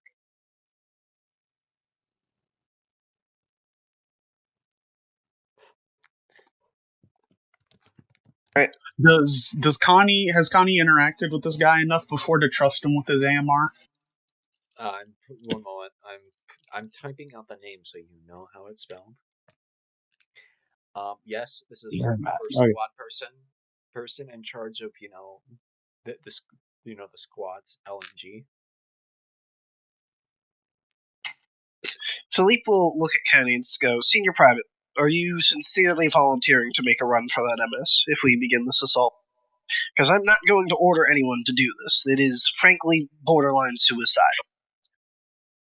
Well, frankly, First Lieutenant, someone's got to prove space noid independence one way or another. Philippe kind of raises a brow, like, okay, weird motivation, but whatever, not going to question it right now. We got other things. And he'll just go, all right, very well. And he... Before you go, do you have any idea how to drive that thing? It can't be that hard. Also, Kribelmeyer has not stated the name of his best shot. Oh. Yeah, well, I just figured while we were waiting for that, it would make sense for Philippe to verify that Connie actually is volunteering to do this. But, no, sir, Space Noids have done a lot of bad things, and I just want to prove that we ain't all bad. Space Noids haven't, Zeeks have. You have nothing to prove, but if you wish to do this, I will not stop you. Corporal Meyer, your second best man? The Mac. All right, Senior Private, hand your anti-material rifle over to Mac. Here you go, Mac. Treat her well. Lieutenant Saul? Yes, sir. Have the teams prep smoke grenades. We'll begin with a... Stop. Saul, you've been waiting in your APC for Yeah. about an hour now. The engine is dead. Yeah. The rest of the platoon left a while ago. Yep. Wounded guy is safe behind. It's just you and the two other APCs, all in your prepared position. You're the fallback point. Yes. And the emergency reserve if anything goes wrong.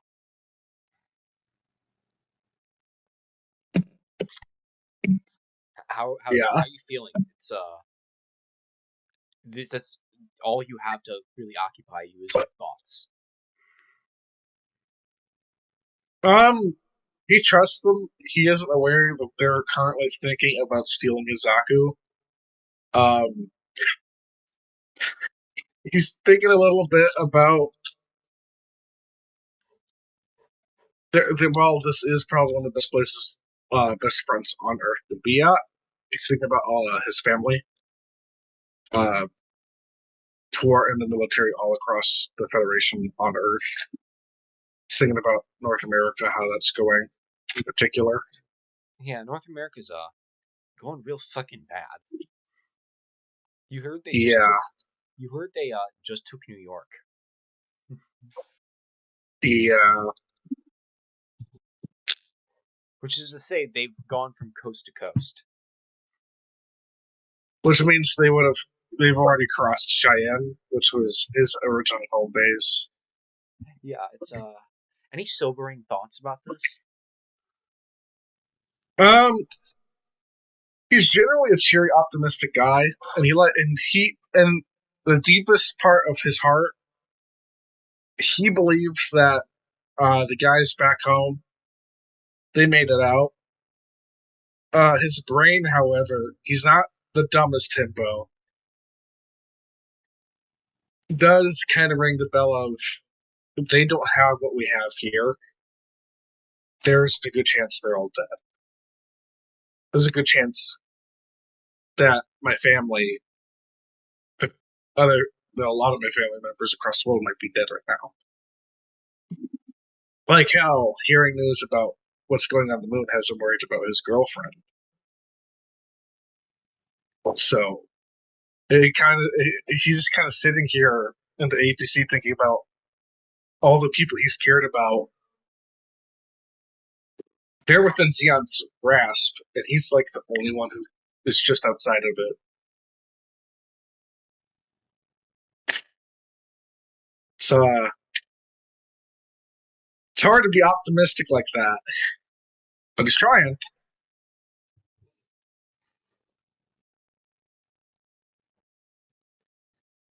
Philippe, it's time to begin the assault. You know, the sections have moved up 2 positions. Is there any specific orders you want to give to them about how to assault the space? Yes, thank you. We're going to hit it with frags and smokes to cover the approach. Mac is going to be ordered to keep their sights glued to that Zaku's cockpit in the approach to it, and the second AZ looks like they're going to get into it to just brain them. Here. Connie's going to tap Philippe's shoulder. Let me try to get close stealthily first. I'll try to shoot first if I'm in danger, so you know to get started. All right. But it's probably going to be my best chance to sneak in there, hop in the Zaku, and the second you see me get up, start firing. All right. I'll unzee. And he kind of nods for him to go ahead, and we'll let him attempt to sneak in first. But afterwards, grenades, hit the perimeter with grenades, hit the approaches with smoke, and then have Mac keeping anyone from getting into that Zaku. What is the plan? Because that's to platoons at your flanks, the ones you bypassed. So to the flank, excuse me. I don't know if this has come up yet. Do we actually have any squad support weapons aside from the Reginas? You have squad weapons. You don't have like teams. Like you don't have a general purpose machine gun on a tripod. You have integrated LMGs. Okay. Let's have the LMGs, and we'll leave a fire team or two to kind of cover our flank, basically. Make it so that if the enemy does push from that position, we have a team to alert us and suppress them. Because those guys back there are going to be sleepy. They're going to take a little bit of time to get moving. And if they start taking fire immediately, that's going to make them hesitate, is going to be Philippe's hope there. Okay then. Room like Connie. Connie's going to pat Philippe on the shoulder and say, On ne passe pas, eh, Louis? Get going, Senior Prophet. Yes, sir. And he's going to make sure his SMG's loaded. In the room who do not speak French, what did you just say? They shall not pass. Ah, excellent. It's the source for no pasaran in Spanish, if you're familiar with that slogan. I love that one, actually. Also, the Romanians borrowed the expression as well during the First World War. Yes, it comes from the French slogan during the Battle of Verdun. So basically, it's very appropriate for one-year war Federation soldiers. Anyways, Connie, I'd like you to make me a tact and stealth roll. I would like to use a narrative point to give me +2. I'd recommend against that right now, actually. Okay. I'm going to go with your recommendation. I'm fucking shitting myself right now. My threshold is was it tact and stealth? Yes. 10. I'm gonna spend an air point to give you a -1. Okay, that's fine. Oh, you fucker. Where'd you go? Do we have a runaway die? As we all know, Yeah, but the problem is he didn't go to the floor. He went. Oh, there you are. no, don't you I understand? fucking bumped him while trying to- Dice on the floor never count. Exactly. I'll roll it again, Kronk. Holy shit! 4. Oh. A 1 and a 3. Okay, then. You get real nice and close. You start making your approach.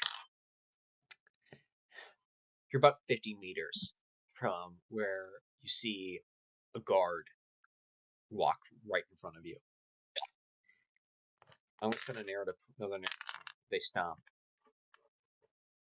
You see them stop. Roughly, 30 meters ahead of you. And you see his vision start to, what feels to you like in an eternity, slowly look over towards you.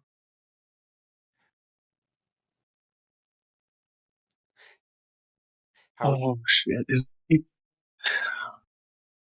Yeah, thoughts. Is there anything by me?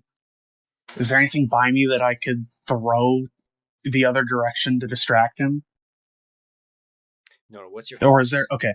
No, I want your feelings right now. So, as this guy is moving his vision, almost what you think is like right at you, what are you feeling?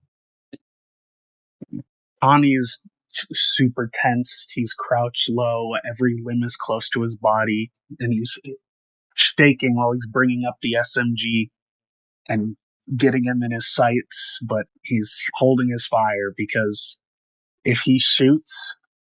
and he shoots early, he's as good as dead anyway. He's fucking trembling. Then you see his vision pass over you, gliding right over, and you see him pat his ass and says, "Fucking dust."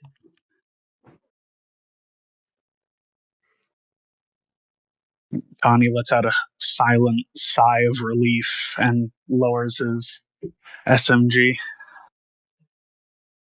I'd like you to make me a tact and stealth roll at a -2. Should I use the narrative point now? If you want it. Because that's where you're currently at 5 out of 8. You can do it now to really make sure you really want to go for that mobile suit, or you can leave that extra advantage in the actual combat itself. I'm gonna call a friend. What do you guys think?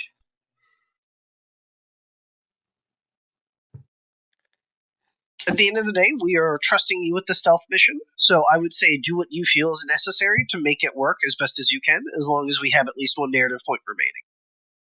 And we got 5. And basically I'm kind of at the home stretch once I'm in the Zaku. Well, it depends. What's your operate skill? 3. So Okay, not terrible. Not terrible, okay. I'd say from his sister. I'd say if you want to use a narrative point, use a narrative point. It's not like he's going to use the narrative point you just gave him to immediately fuck you, but it is going to give him options to fuck with you. Yeah. All right. So, but I would say it's worth it because the whole point of narrative points is to make the situation more dramatic and interesting while giving you an edge. So yeah, you're doing it. So as I've been going, I've been throwing pretty what you feel is pretty unfair -1s every single time you asked for +2. It's because I'm trying to keep it equal because I don't want you to completely exhaust your narrative points. Yeah, and it might create a interesting situation if Goma spends one in a bit, actually. But I will also, if the others have an opinion, I'm happy to hear that too. That's just mine. Yeah. Anyone else have an opinion? Or we fuck it, we ballin'? Go for it if you want. All right. I'm using the narrative point.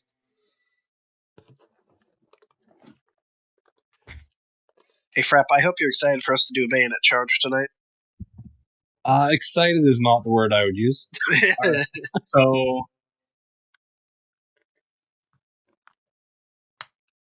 +2 with the narrative point. My threshold is 9. So that would be an 11. Mm-hmm.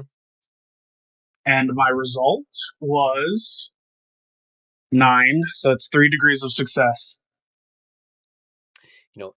So you get into in between the tents. Every single time you see some a sentry usually walking around every now and then, or some guy groggily get up to go take a piss, and there it is, 20 meters across on the other quadrant, where there's essentially a quote unquote road that runs straight through the camp. There it is. That's the Zaku. You have to run 20 meters, and there it is. Yeah, you might actually do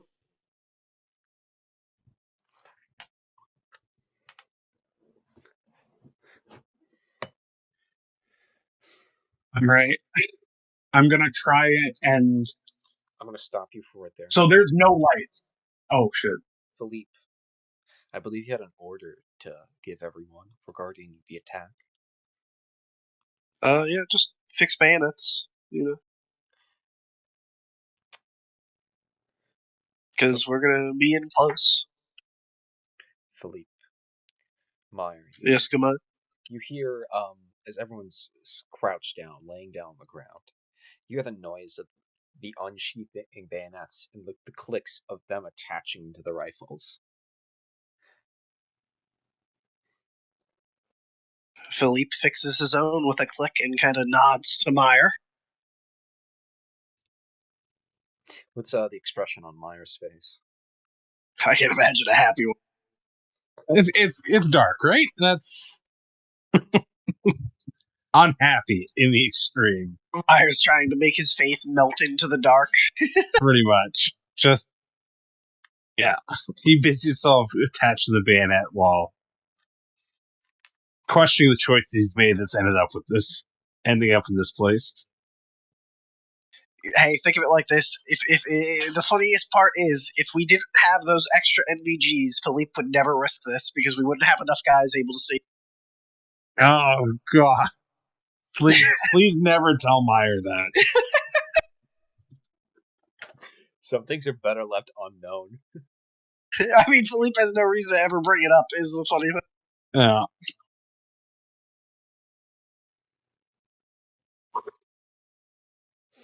Sorry, see, I'm too busy laughing. See, this is a serious game.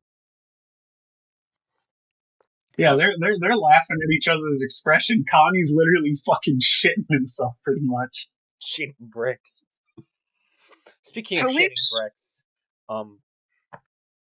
there it is, Connie. How do you want to approach the home stretch? Okay, so you said that there are barely any lights in the supply depot, right? Yeah, if they're no lights are on. Philippe may be angry or disparage the Zeeks for their lack of sentries.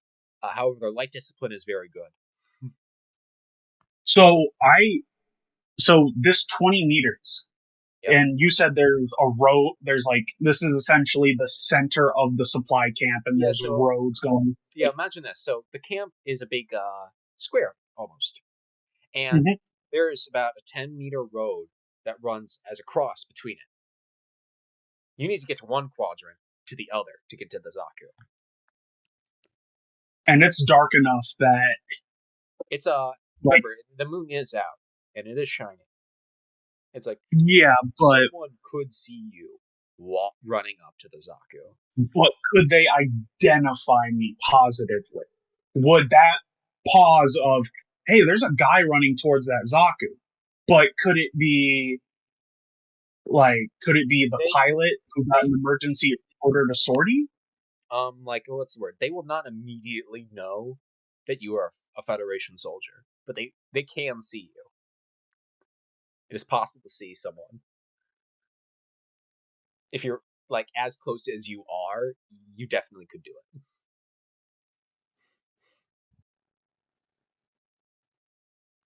If I were to make a break for it, what would I need to roll?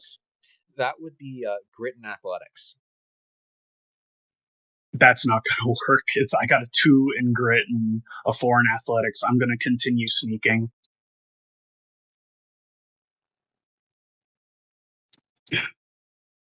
So keen and stealth or tact and stealth? Tact and stealth, -3.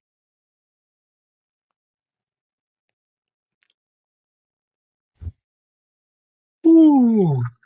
Okay, so my threshold is 10 -3. That's 7. My result is 4. 4 degrees of success.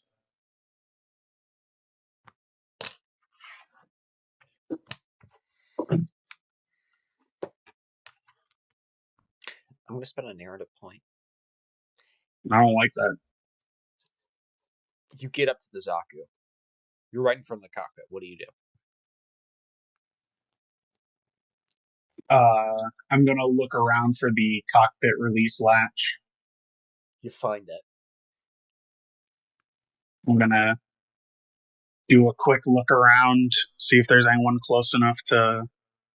You see Noah, you see tools lying about. When you walked past here, like on the truck bed, this thing was on.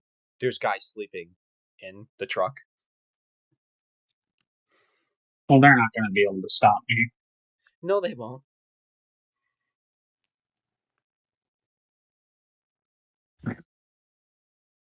Connie's going to let out a sigh and pull the lever and hop in. You open the lever. The cockpit opens. You walk up into the side of it. You see a very confused looking Zeke laying. Yeah, I knew it. Basically laying down. To your perspective, so like he's sitting in the seat. However, gravity is pointing towards his back. You know what to do. But do you have the strength to do it?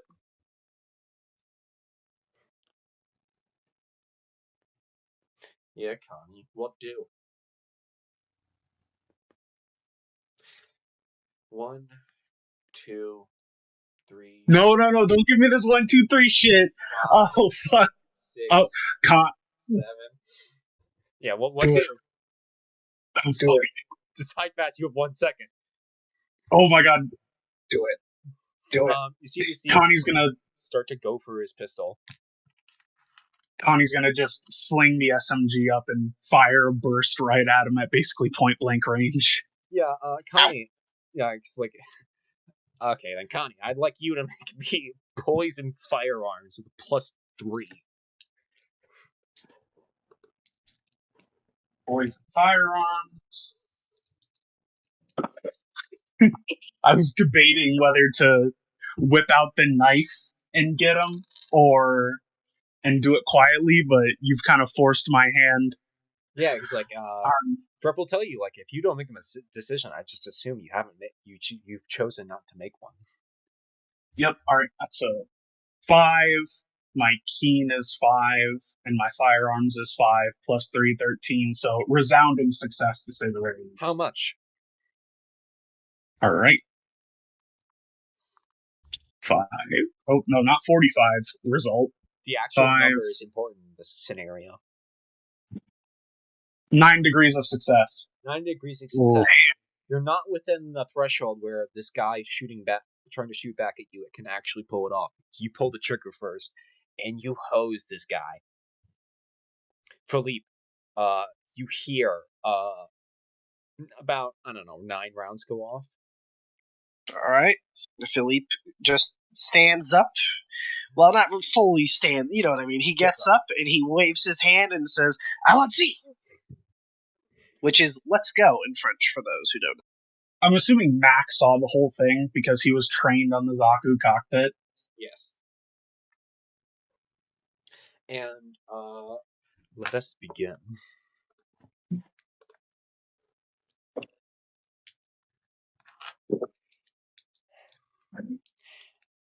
Okay.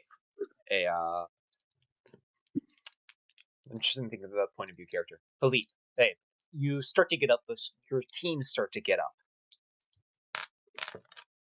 Then you see, the enemies start to get up and start moving because they have places to be now. Let me just get everybody up.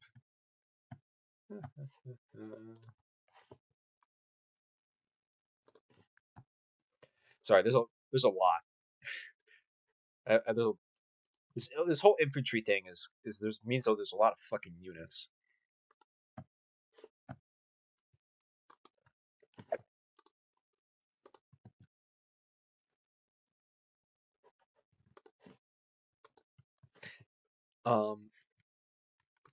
Please, everyone, scroll down the sheet to see really which are fully up against. Oh, this Yeah, I'm seeing it. I'm seeing it. Oh, shouldn't be first squad. That should be fifth. Well, I think we have an objective for the infantry, gentlemen. And the Zaku and the APCs. No, I'm just saying. I think we gotta secure those APCs before they get manned. Speaking of the APCs, you see, when the crews get out, and does anyone like to use a reaction to stop them from going that way?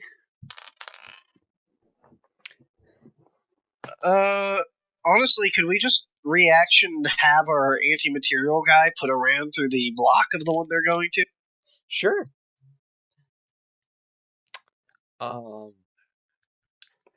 Meyer, that would be you. Would you like to spend your reaction? Up to you. Sure. Very well then. Then, Philippe, you see a giant tracer just fucking go straight through this thing in the engine block. It's toast now. All right. I'm just checking which APC that was. So that's second.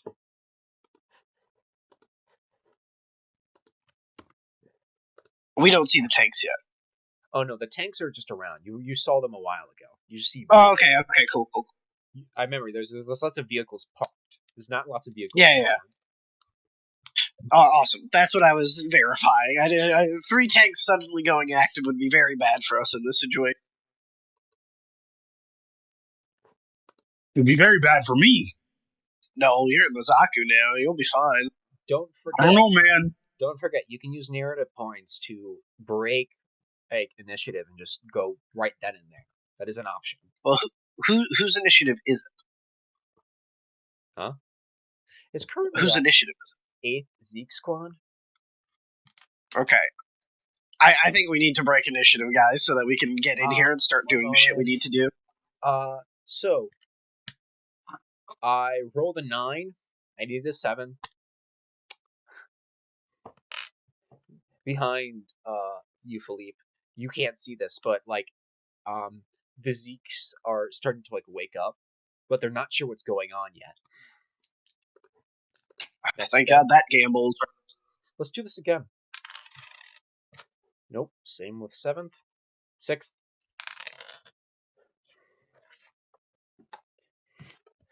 Okay, then. Someone gets to activate. Can I activate? Because I think we should get the Zaku up and fighting as soon as possible. Yeah, I'd say so. All right. I am going to go fully into the cockpit. And was the guy buckled in at all, or no? But you do have to get this guy out. Yeah, I'm gonna get a quick look at his face, just as a matter of honor and personal thing, because I did just self-traumatizing. Yeah, I did just brutally gun him down. What did he look like? Black man. Couldn't be older than 19. Rank insignia says petty officer or sergeant. it's really all the same to you. Yeah. You have the problem though. You have to. This guy is sitting where you need to operate the controls. Yeah, Connie's gonna grab him by. Oh, I'd like you to, if you're gonna grab him, I'd like you to roll me a grit in athletics. all right. So -3. Where'd you go, you bastard? You know what you should do is you just get a cup, roll it, and throw it down on the table like it's Yahtzee. I do have my whiskey glass that no longer has whiskey. That might work. Oh, this makes a horrible noise. It's atrocious, ain't it? It still fell. It still fell. All right, one more time.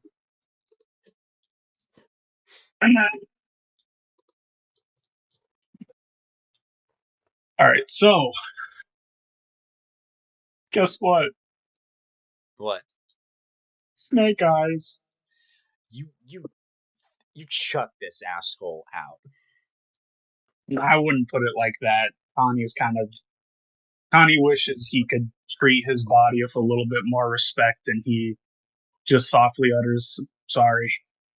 Genuinely apologizes to this guy's corpse as he tosses him out the Zaku. And hops in, closes the hatch. I'd like you to roll me, introducing to the mechanic. During an action, you're actually allowed to do as many things as you want, as long as you declare it first. I just assumed that you want to try to activate the Zaku. However, for each additional check you do during an action, it's a -2. There's actually a bonus called Ace in a Day. It's very good. It's very simple. Once you made for one turn, when you have Ace in the Day, ignore all negative modifiers and everything. So that means during an action, you can attack theoretically as many times as you want. As long as you have the weapons. Yes. All right. So I'd like you to roll me Poison Operate at a -3. And I'm going to spend an error point to make that a -4.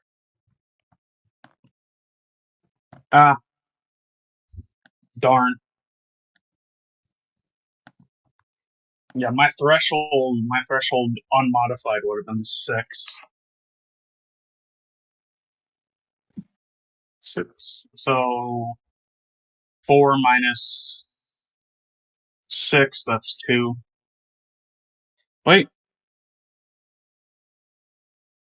Yeah, that's right. Huh? 4 degrees of failure, I think. Very well then. Connie, you're just stuck trying to get this thing to work for the remainder of this turn. These very few front seconds. You're furiously trying to get this thing moving. And Meyer, you see the Zaku start to paw around itself and get its bearings. Hey, Saul. Yeah. You're hearing gunfire. I sure am. The other APCs have drivers, correct? Yeah. Minovsky is still pretty minimal at this point. I radio into them. All right, boys. Let's get to it. Was that the plan? Fuck. You guys, well, here's my thing. Mm-hmm. They wanted, where the fallback plan. And as far as I understood it, they were either going to fuck off if they saw a mobile suit, and if they got into trouble, we have to bail them out, one way or another. So, I'm taking creative liberties here. I don't know what that means. You're a good EXO. That's what it means. Oh, you missed the fun, Sloppy. We're currently playing a game. Yeah. You're free to observe if you'd like. Yeah, and provide commentary. I'm the narrator now. You may Just kidding. provide commentary in VC text. I just stole a Zaku. Oh, you're about to steal Zaku. Well, I mean, Good work. the In the previous process owner is thereof. dead. I'm in the cockpit. So yeah, I will have us move out towards the group to help them out. And I'll go ahead and get in the, what the hell is it called? Who the guns are? My brain The is. Cupola. Cupola, thank you. He will climb up to the cupola and get the machine gun ready. You know, you put the rounds of 30 cal ammunition into the receiver. You slap it down. You pull the charging handle. It makes a satisfying noise. Lovely. Ready. Do you have anything to say to your commanders? The sergeants at your side? Man, if we take too many casualties here, there won't be a finest at Dakar. Everyone's counting on us. That means buckle your seatbelts, fucking get ready, fasten in for a hell of a fight. This is for the wounded. This is for every other front on Earth.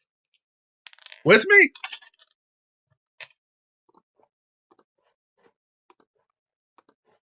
Yes, sir. You get your chorus of affirmatives. So let's fucking hit the tires.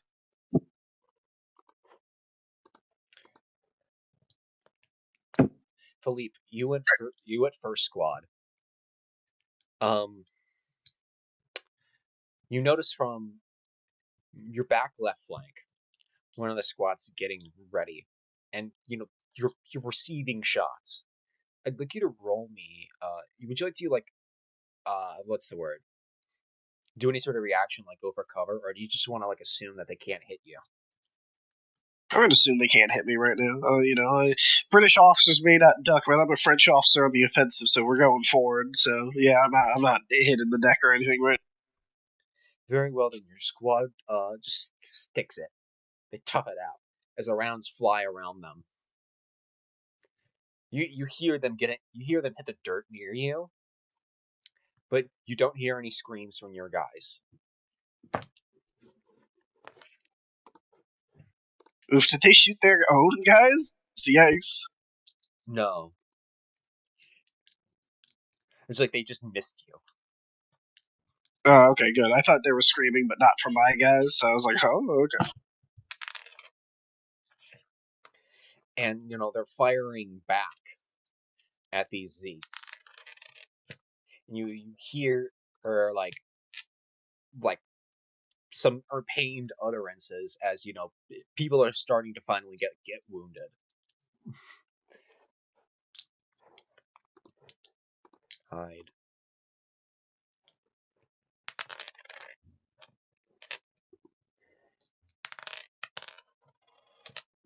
As this firefight just keeps going on and on and on and on and on, it starts to really develop. Another spin. Meyer, what do you want to do?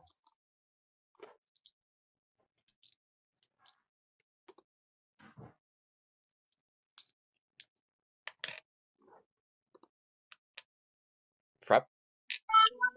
Yeah, just thinking. I mean, I got this fancy grenade launcher I haven't used yet, and now I want to, use it on these Zeeks before they start causing too many issues for us. Because the idea of joining in a bayonet charge is unpalatable. Well, you can't put the bayonet on your rifle anyways. Yeah, true enough. Just making sure I'm reading through this. We got 8 infantry squads, an MMG, a mortar, tanks, and 3 tanks, 3 APCs, correct? Yes. I'm going to try and drop a gray round on the MMG team then. So that seems like the most likely to be a problem for us in the like immediate term. Okay then. You see a guard tower just start to like throw some rounds out, and it's an MMG, and about 105, 120 meters, something like that, from your position. Totally doable. I'd like you to make ordnance intact. Ordnance intact. Okay. That's not a good roll. Would you like to reroll? You have 6 narrative points. I think I'd like to, because I damn near boxcard that one. Very well. So let's try that again. It's just not meant to be. Fail by 1. Would you like to use a narrative point?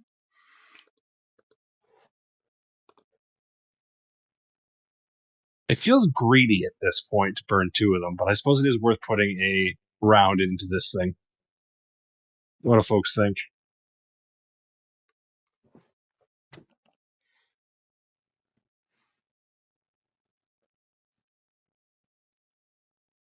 Well,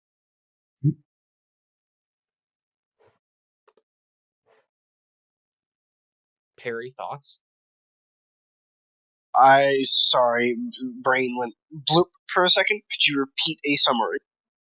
I missed with the grenade launcher, then I re-rolled, and I'm still failing by 1. I could get a hit on the MMG team if I burn another one. Okay. Absolutely get the hit. Sorry about that. My brain occasionally goes blarp right now due to... Understandable. From what I've learned after watching the day after, Op V apparently just turns people's brains into mush. No, it doesn't turn brains into mush. I'm just sick. You know, I've only actually... Is that a case for you, Pancake? Because I've only ever had one player who said that. Yes, and I am talking about that one player. No, you are not that one player. You're my second player to say that. I don't know why it's like this. Well, no. I mean, I was talking about what character does he play? Oh, shit, what's his... You can put this in VC text so we don't clog up the recording too much. Yeah, okay, so you hit this is a box on basically it's an elevated box that you can has a ladder up to it. Meyer, you hit it right where the support meets the box. It starts to fall.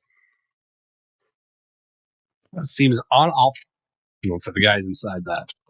Oh, intensely. And it falls and crashes to the ground. There's dust kicked up everywhere.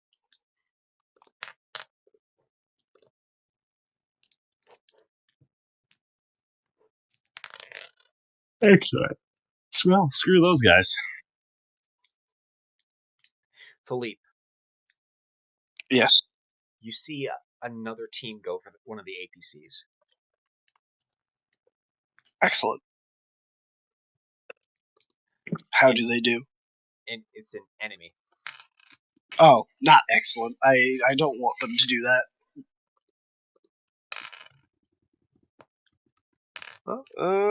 Have we seen any of the tank crews yet? Because they're frankly a bigger concern to me than the APC crews. There's people walking around. Like, the camp is starting to get up. Okay, but there's no identifiable tankers who are rushing for tanks yet. No. However, what's the word? I won't stop you from targeting them.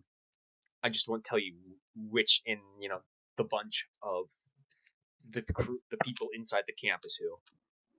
Okay, I'd prefer just that we start dropping tankers now, because they are way more of a problem from Philippe's perspective. Like, the APCs will be a problem, but we got our own, and they're presumably... Philippe knows Saul. He knows Saul likes to play cavalry. He assumes Saul's going to be coming down with the APCs now that he's heard gunfire. Actually, on that note, Philippe's going to grab the radio and be like, Saul, the Zaku, if you see a Zaku, it's ours. Okay. Do not hit it with Regina. I received that. Yeah, excellent point. So, Philippe, I'd like you to roll me keen and operate. Excellent, excellent.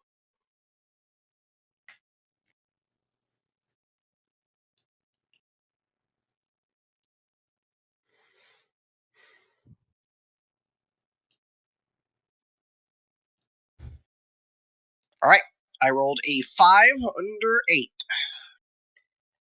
Saul, you get a very garbled message. It's the Minoski interference is starting to pick up. You can tell from the radio, and you hear, Saul, if you then see Zaku, it ours.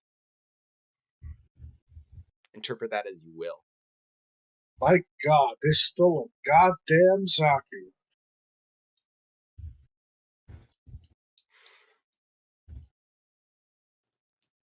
I can't wait to get there and be disappointed that it's still not up. Hang on. Oh, ye of little faith. I mean, that's not how you roll.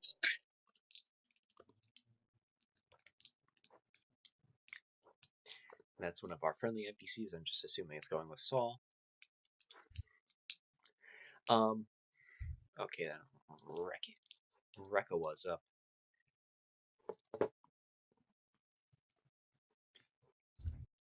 So, right next to you, Meyer, you see Rekka and Regina set up. Then, you see it fire into the camp. And you see it just like go straight into the turret ring of one of the Magellans.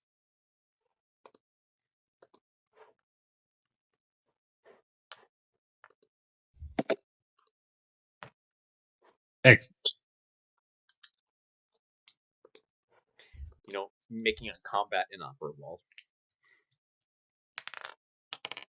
Oop, dropped a dice. Third Seek Squad. Oop. Okay. They start getting up and start to return fire. It's not very effective yet, but it's going to be very effective soon. Philippe, you might want to consider, getting out of Dodge relatively soon after the Zaku gets up.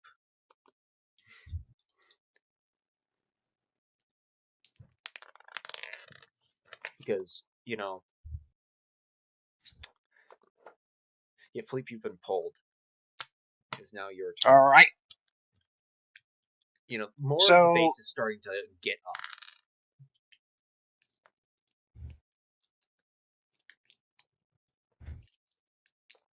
Okay, have we hit them with the frags yet? To just suppress? Is the Zaku isn't moving yet? No, it's pawing around. Remember, this turn is happening in very quick, sequence.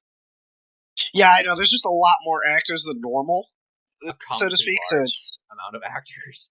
Yeah, it's getting hard for me to keep track. Yeah, you tell me. And I'm looking at the. Yeah, I can imagine, bro. I can imagine. All right. I mean, yeah, we gotta get ready to leave. We also can't just run into the enemy, so I don't know. You might. None of the tanks are active. None of the tanks are yet active. Again, that's the thing that really worries me. I would like to take out either some of the tank crews or the tanks themselves before we start withdrawing. Because I'm very run into the camp. Okay, I was. You said you might want to leave soon, and I was taking that as the GM word of God advice to start running away. No, what's the word? If you don't figure, because you haven't moved from your position very much, and if you don't start doing that within the next, if you haven't done it at all, at next turn at the very least, you're gonna want to start getting your exit strategy in order. I mean, the exit strategy is we take the Zaku and we run away. Like, it's really, like, that's what it boils down to. Philippe's hoping that the APCs will roll up, and then we can exfil the APCs with the Zaku cover. So for now, what we're going to do is we're going to breach the camp, and we're going to try to commandeer or destroy the tank. Very well, then. I'd like you to roll me grit and athletics, Philippe.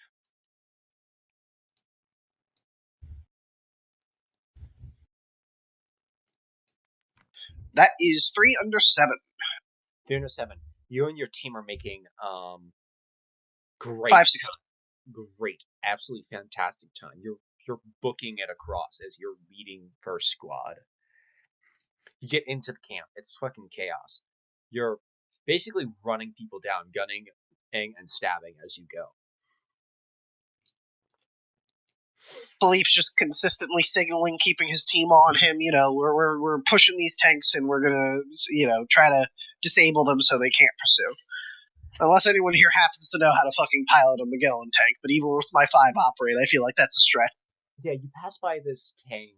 You pass by the tank with the blown out turret ring, and you get to the next one, and you bump into a guy who's right there. How do you want to dispatch him? So what uniform is he wearing in, like, the brief second I get to look at him? He's a Zeke. You can tell from the helmet. Okay, but, like, any rank tab that I see quickly, or? This guy's not even wearing his fatigue jacket. Okay, then unfortunately for him, he's not being evaluated as worth taking prisoner, so just bayonet through chest. Very well, then. I'd like you, Philippe, to roll me grit and melee.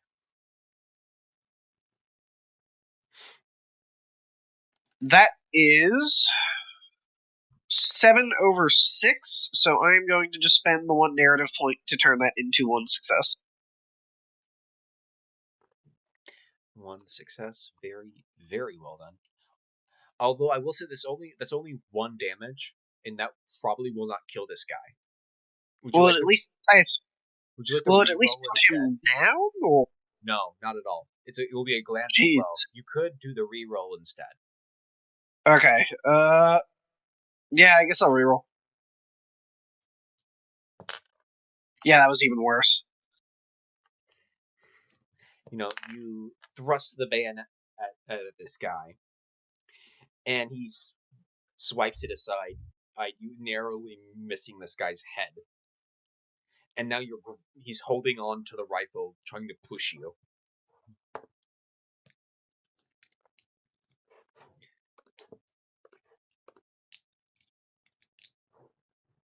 Saul. Okay, so he's... yeah. I'd like you to make me mobility. Maneuver. Poise. And a leadership and keen test.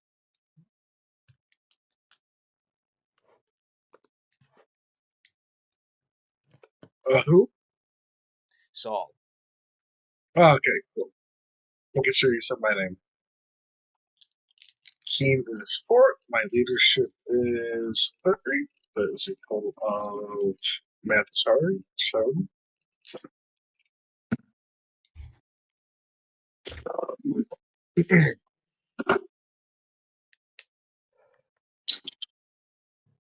overall.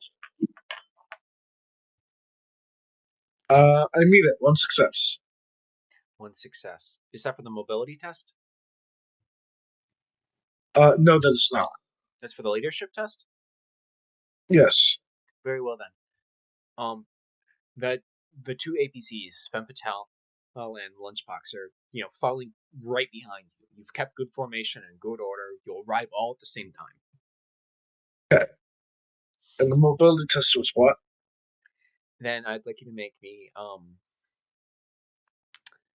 poise, maneuver,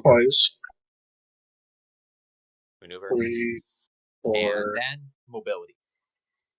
4, 8, 3, 11. Okay.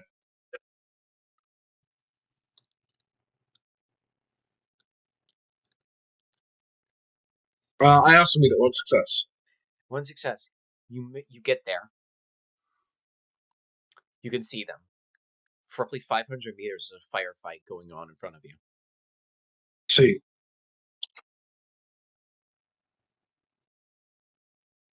Am I able to fire the weapon? Yeah. Pick your Okay. your one of the targets. Any one you'd like.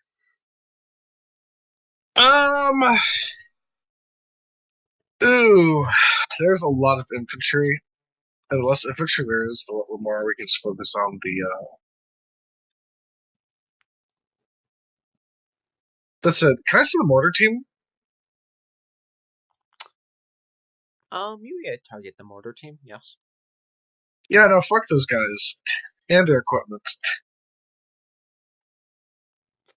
I'm gonna go because if we're taking their shit and ruining their day,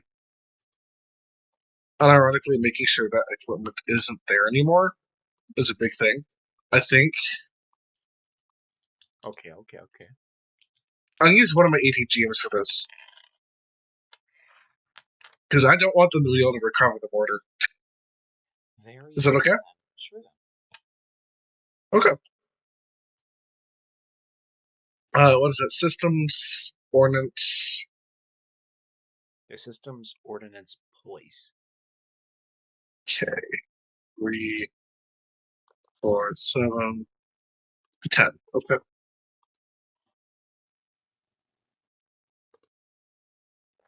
You're currently on a -2.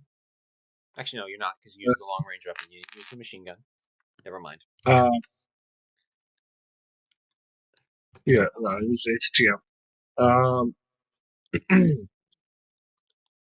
Okay, math is hard.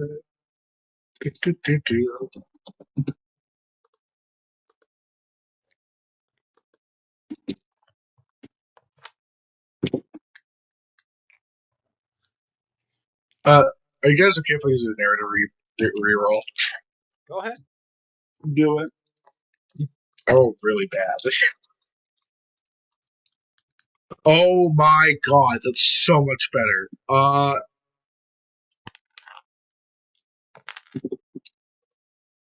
I believe that is an awakening point on my side.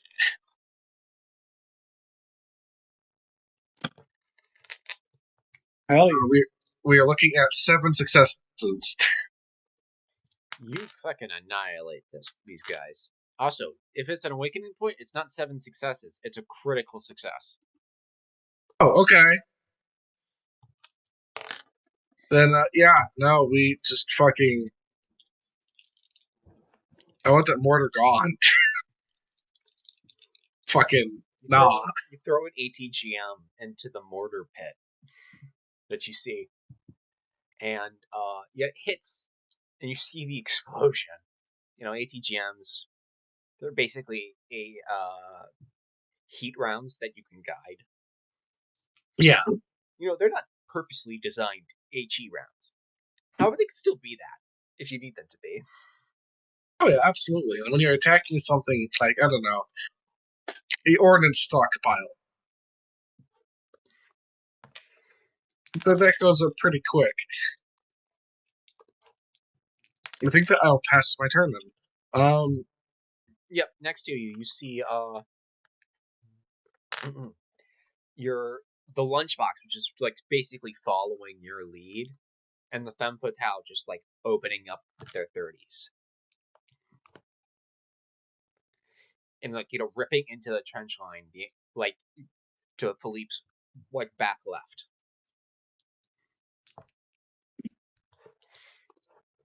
Mm-hmm.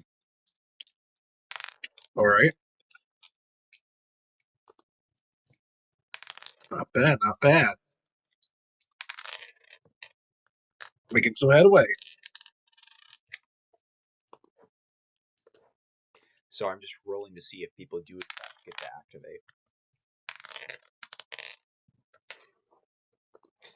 Okay.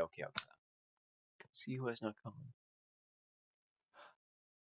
Connie, you've activated. Let's see.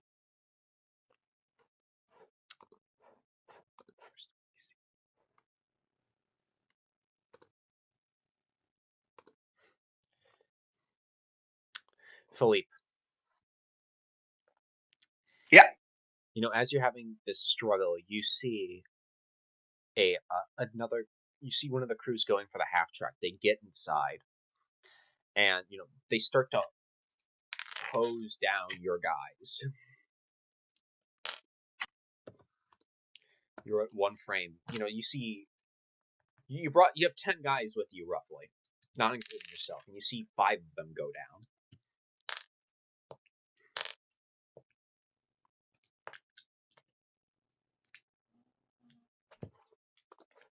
Oh shit. Has the APC buttoned up? It's a half track. It's open top. Okay, it's a half track. Then Philippe is going to just kind of shove away from this guy and just toss a frag grenade into the half track, putting himself at risk from getting stabbed or even shot by this guy to just try to take the half track out, just keep the rest of his guys up. I would like you, so this will be a reaction, to use Ordnance Grit. Unless you'd like to argue for some different thing. There's not exactly a way I can be charming about the grenade. I could see the argument that this is Philippe kind of a bit using tact in the sense that he's focusing on the greater threat in the situation, even at the cost of putting himself at risk. But I'll leave it up to you. Okay, then, if you want to use tact, if you put it like that, this is what's going to be called. This is going to be like a direct face-off for the attack rolls. Sure. So right, I will roll. The way that works is, so I got 3 successes. And you need to be 2 better than what I have for it not to hurt you at all. I got 7 successes.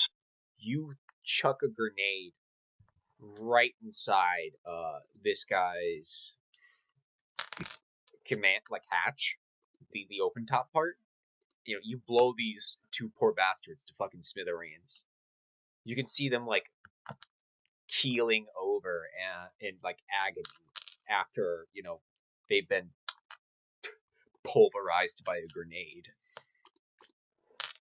Oh, I just realized, because internet shitting out, it double rolled on the dice roller, so my actual roll would have been 3 successes versus the 3 successes, so I think I'm getting hurt. Yeah, you get shot. Sorry about that. I didn't clock that it had double rolled. Yeah, so you get shot. I'd like you to take 4 damage, taking your armor first. Alright, thank God for the flakjack.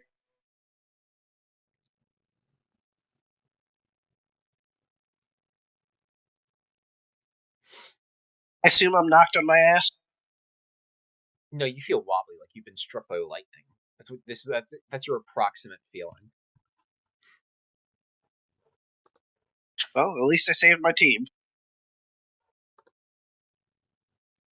Philippe, you've been pulled first. What do?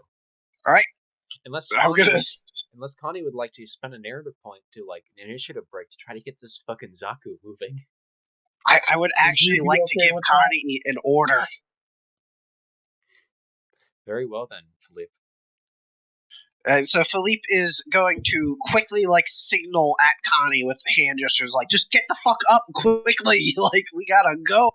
Obviously Connie can't hear me, but just the signaling with the hand, and then he's going to try to shoot this guy in front of him.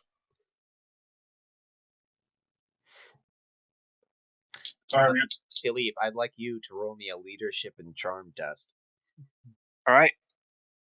That is a 6 under 10, so that is 5 successes. 5 successes. Connie, would you like to spend a narrative point to go now? Yes. Very well then. Connie, what do you want to do? I want to get this Zaku up and fight. And what will be your first target, assuming you get it up? Let me check the list. So are we trying to capture those tanks or just knock them out? Well, remember... Knock them out, as far as I know. Don't worry about that. Remember, this place is getting artillery as soon as you're out of here. Yeah, we were trying to disable them in the short term to prevent them from attacking our guys, but now that it doesn't matter once your Zaku's up.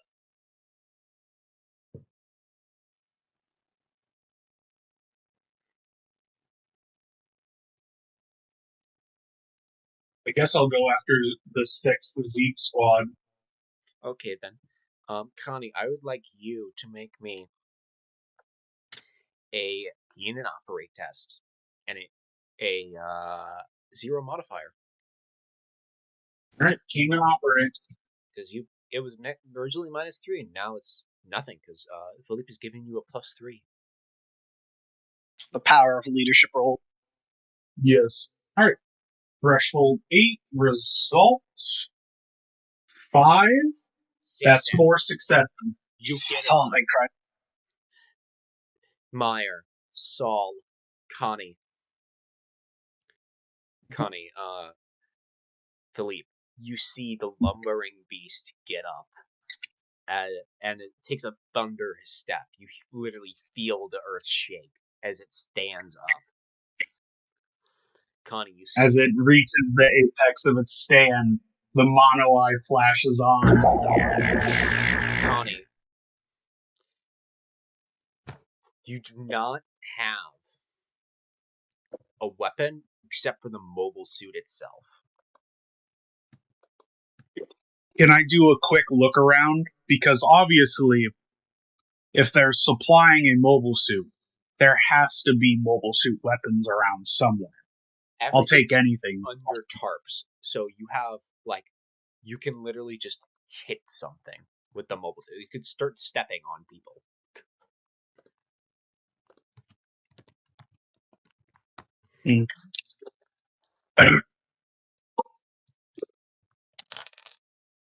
Yeah, I'm just gonna start stomping around. I'm gonna flip on thermals, and anything that vaguely looks like a Zeke is getting its shit stomped to Timbuktu. Yeah, so all of you see the Zaku walk over to the enemy foxholes and takes a step down on a Zeke squad. Connie, I'd like you to roll me melee grit. No, how are you feeling, Connie, in this thing? Now that you've gotten it moving. Powerful, but also horrified how easy it is to kill people. Connie went from fucking losing his mind over killing a single man to now from 1,000 kilometers away, and he didn't even directly see the man he shot. Then Connie goes to... You saw too much of the man you shot. Yeah, too much. And now you just fucking wiping out entire squads, just stepping on them. This is horrifying. He's fucking horrified. He's all, disgusted with himself, but he knows he has to keep on doing this to protect the people he's fighting with. I'd like you to make Wrath. Bro's turning into a shonen protagonist. Melee +3.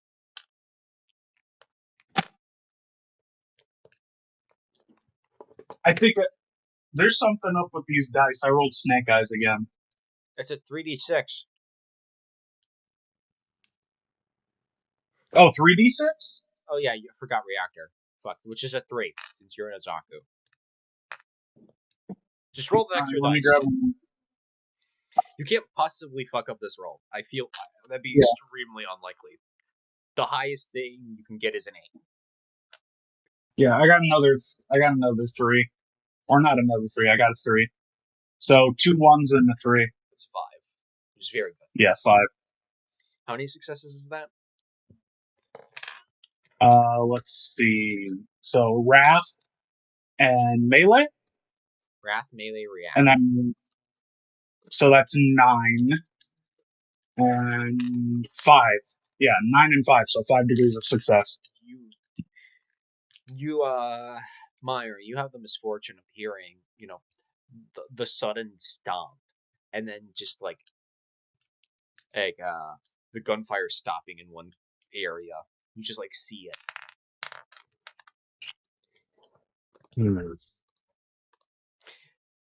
Hey, Philippe, this is still technically your action. Is there anything else you'd like to do? Can I finish shooting this guy that's trying to kill me? After you're shooting, what do you want the squad to do? Philippe is going to order full withdrawal. You got what grab you the needed. wounded and grab the wounded and go. We've more than accomplished our objective. Philippe's not considering it right now, but me as his player is going, yeah, boy, you got your medal, that's for sure. But so grab wounded, run. So shoot this guy and then book it. Whether I hit him or not, I'm out of here. Okay. If I can, I'll help grab one of the wounded guys, but yeah. Question, since this is going to be 2 rolls, because it's shoot and the run, you're going to have a -1, -2 on one of these checks. Either way. Is there anyone you prefer them to have? Honestly, this guy doesn't have a gun, right? He grabbed my gun and we were struggling with it. No, he does not have a gun. Honestly, the shoot, I'll take the -2 because it's less critical. Philippe just is trying to get him to back off a bit to give him space. Very well then. I'd like you to make me tact firearms. Just a straight roll. Alright. Well, I want the -2 on this one, just as a heads up. This is the one I want. It is. Thing is, Okay. you get, if you didn't, you'd have +2 because you're point blank. Oh my god, I actually made it. 1 success. Yeah, you kill this guy. You throw like 2 rounds right into his chest, and you start running. I think you'd make great athletics. Are there any wounded guys nearby I can help grab, or no? There are 2 guys who are still alive, and you have 5 other guys to help them. Okay, okay. We'll just grab the wounded and run. Yeah, so now it's time for the run. Oh, please, dice gods. Oh, thank you, dice gods. 4 under 7. You start fucking moving it out of this camp as it's fucking pandemonium.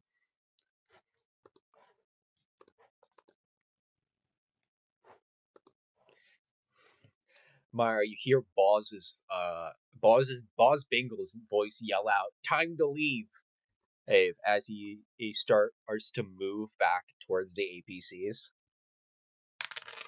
Gunning as he goes.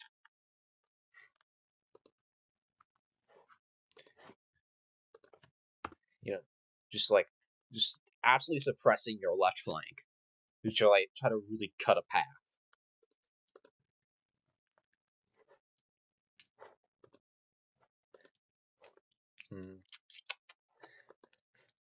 Saul, are you open hatch right now?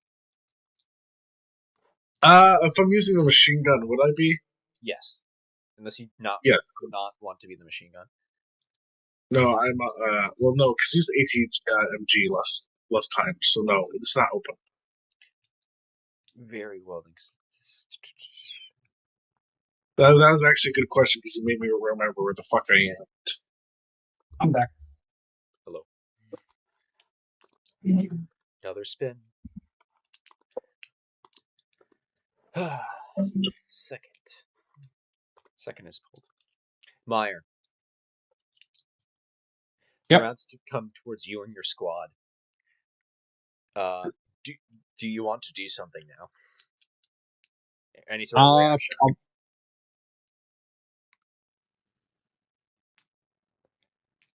You're starting to lose the element of surprise as they're starting to get their shit together.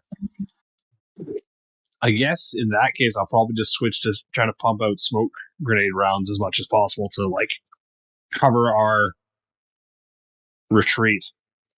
Very well then, Meyer, I'd like you to roll me ordnance tact. Ordnance tact. Okay.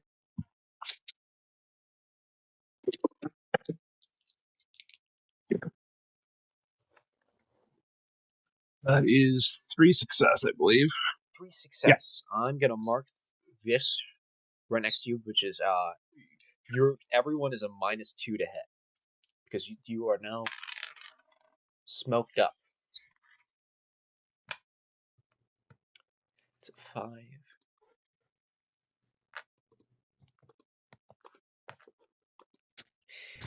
Meyer, you see one of your guys get winged, just like they're blind firing through the smoke. Yeah. Okay.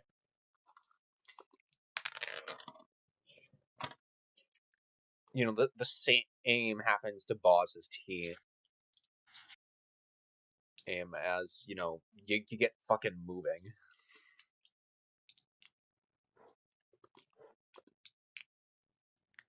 Connie's been. Yeah. Connie, you initiative broke, so you're no longer in there. Damn, I'm rolling real hot right now, which is bad for you guys. What to do? Oh, first squad doesn't exist anymore.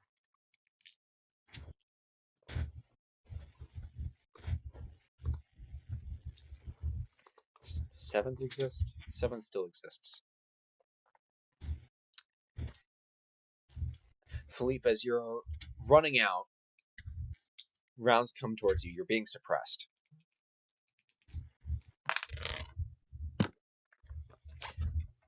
Philippe, I'd like you to mark somewhere on your sheet. Next roll you have, you're at a -1.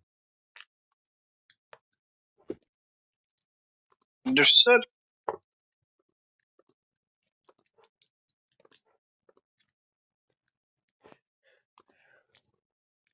You see, Meyer, you see Rekko start to, like, pick up the Regina and start, like, trying to, like, get moving. And you see her successfully, like, get the team, like, hauling ass out of here and back to the EPCs.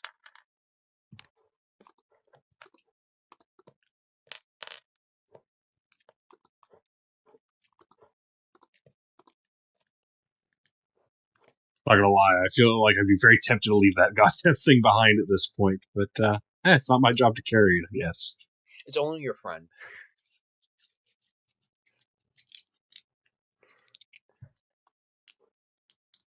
Fair point. Like, my plan will be to just keep pumping smoke rounds to give everyone the best coverage, so while I would normally help, I feel like that might be more useful in this case.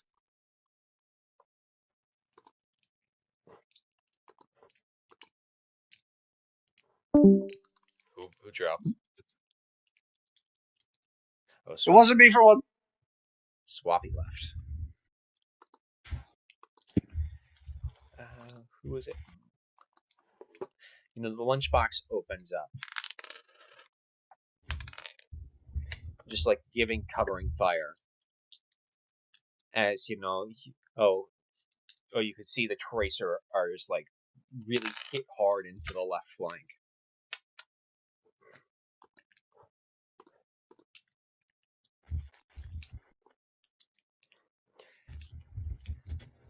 Connie, you can see behind you that the camp doesn't know what to do anymore now that, you're leaving with the bubble suit.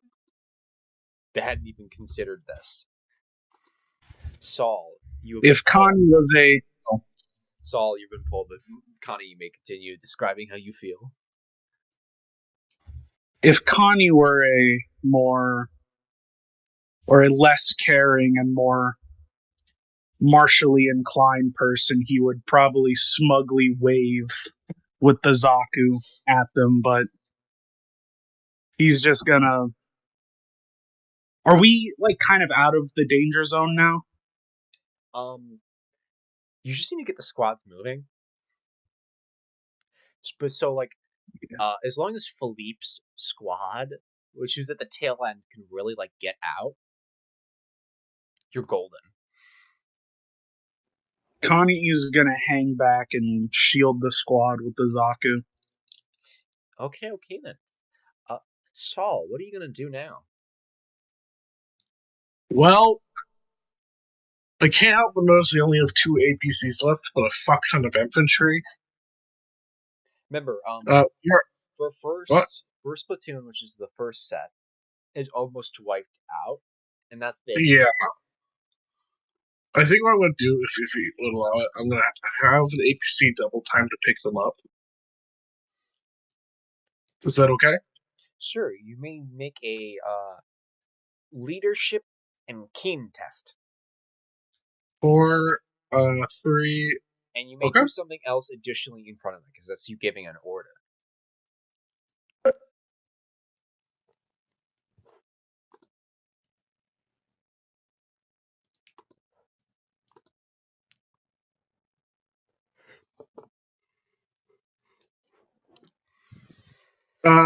Alright, hey guys.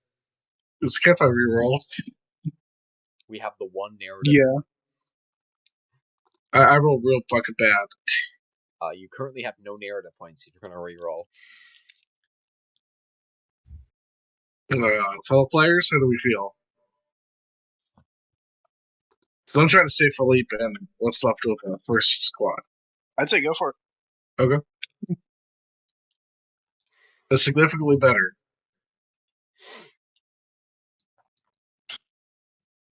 But significantly, I mean, it's not boxcars. It's a success. Wait, you got boxcars? Yeah, that's what it was before we rolled. Oh, you're not allowed to reroll then. Oh, really? Yeah, critical failures. You just stuck with them.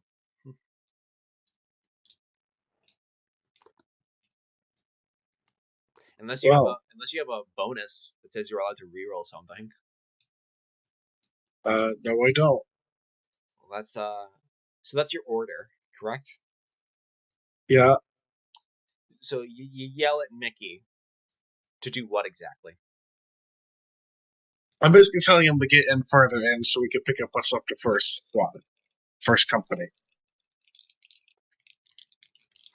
Mickey says, "Aye, aye, sir." He just goes there.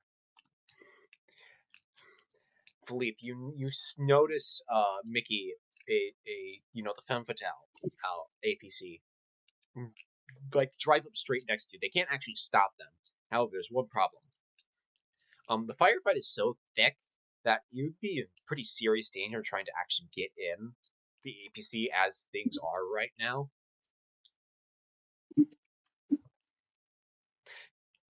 Saul, you have your own attack roll to make in any way you'd like, or any sort of your regular action. Right. So, my idea is that these guys, we're in a desert,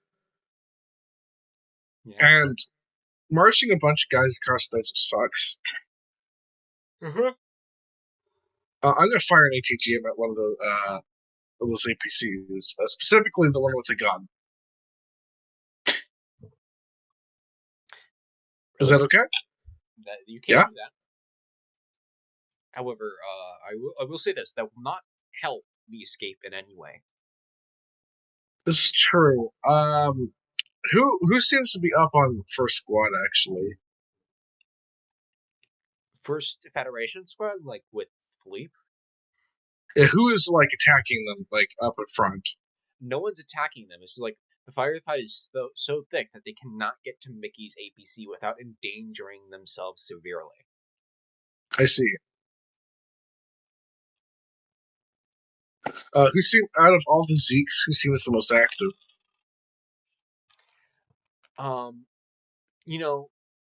That second platoon that has 3 squads is most active.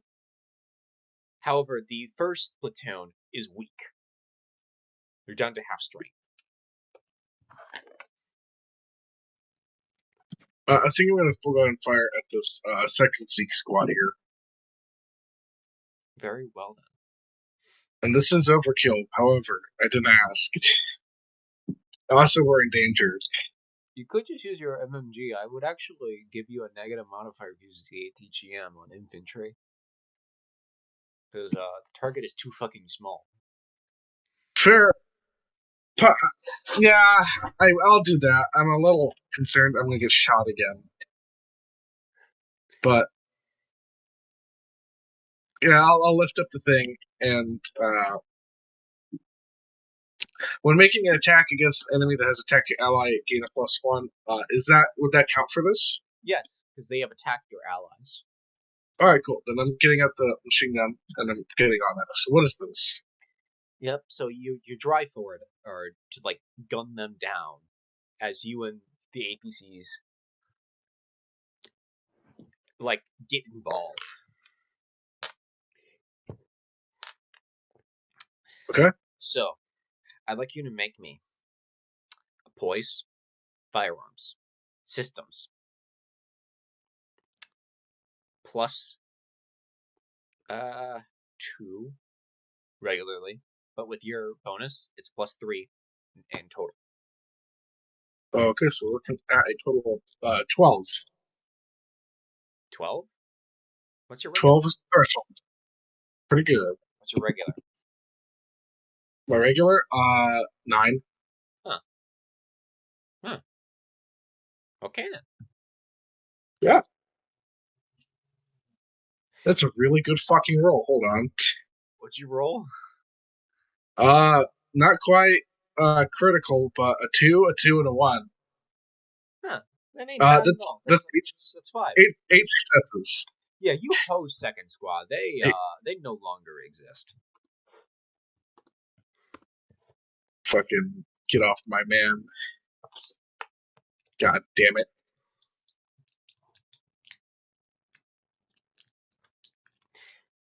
Just to cut this short, because we've been doing this for over 3 hours. Philippe.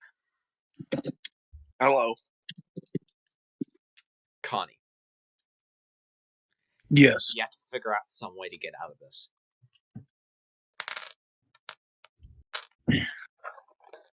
So, I know the Zaku 2 has an anti-personnel launcher for very dangerous close encounters. Remember, but it doesn't have a smoke discharger, right?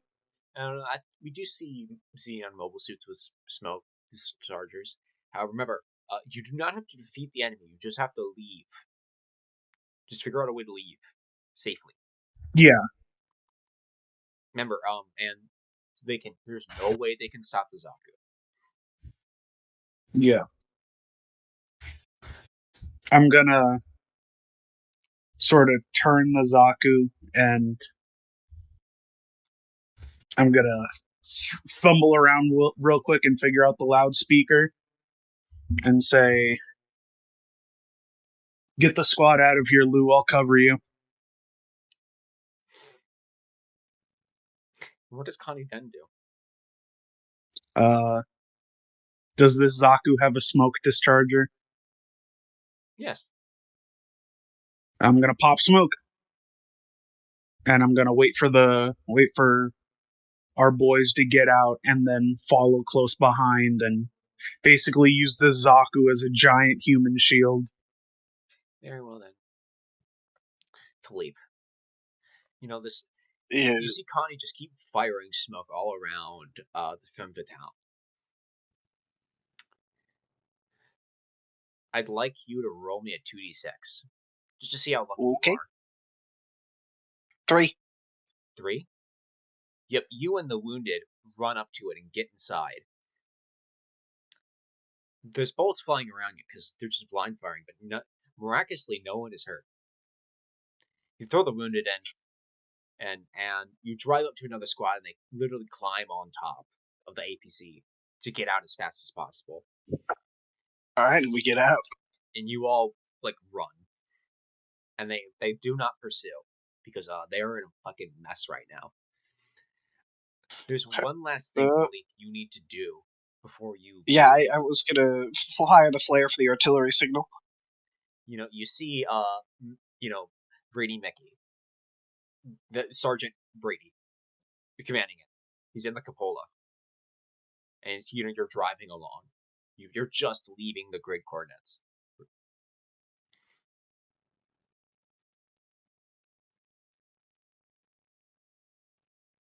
Because you're currently inside an enclosed box.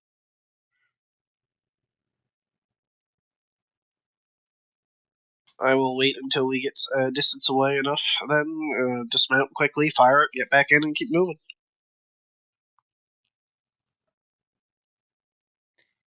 You stop for a moment. Meyer, you're on top of this APC as, you just hop the fuck on.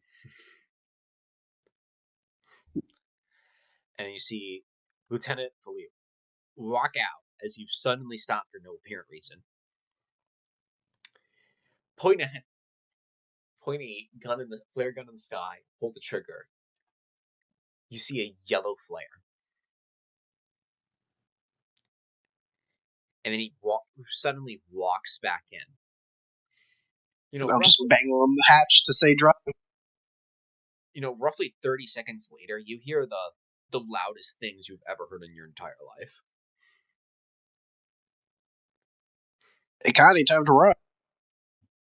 I'm not saying that I see Lee, obviously. As the camera watches as the APC slowly trundle off as the smoke gets bigger, your smoke clouds get bigger and bigger and bigger as you're going as fast as possible away and back to friendly lines. And then the episode cuts.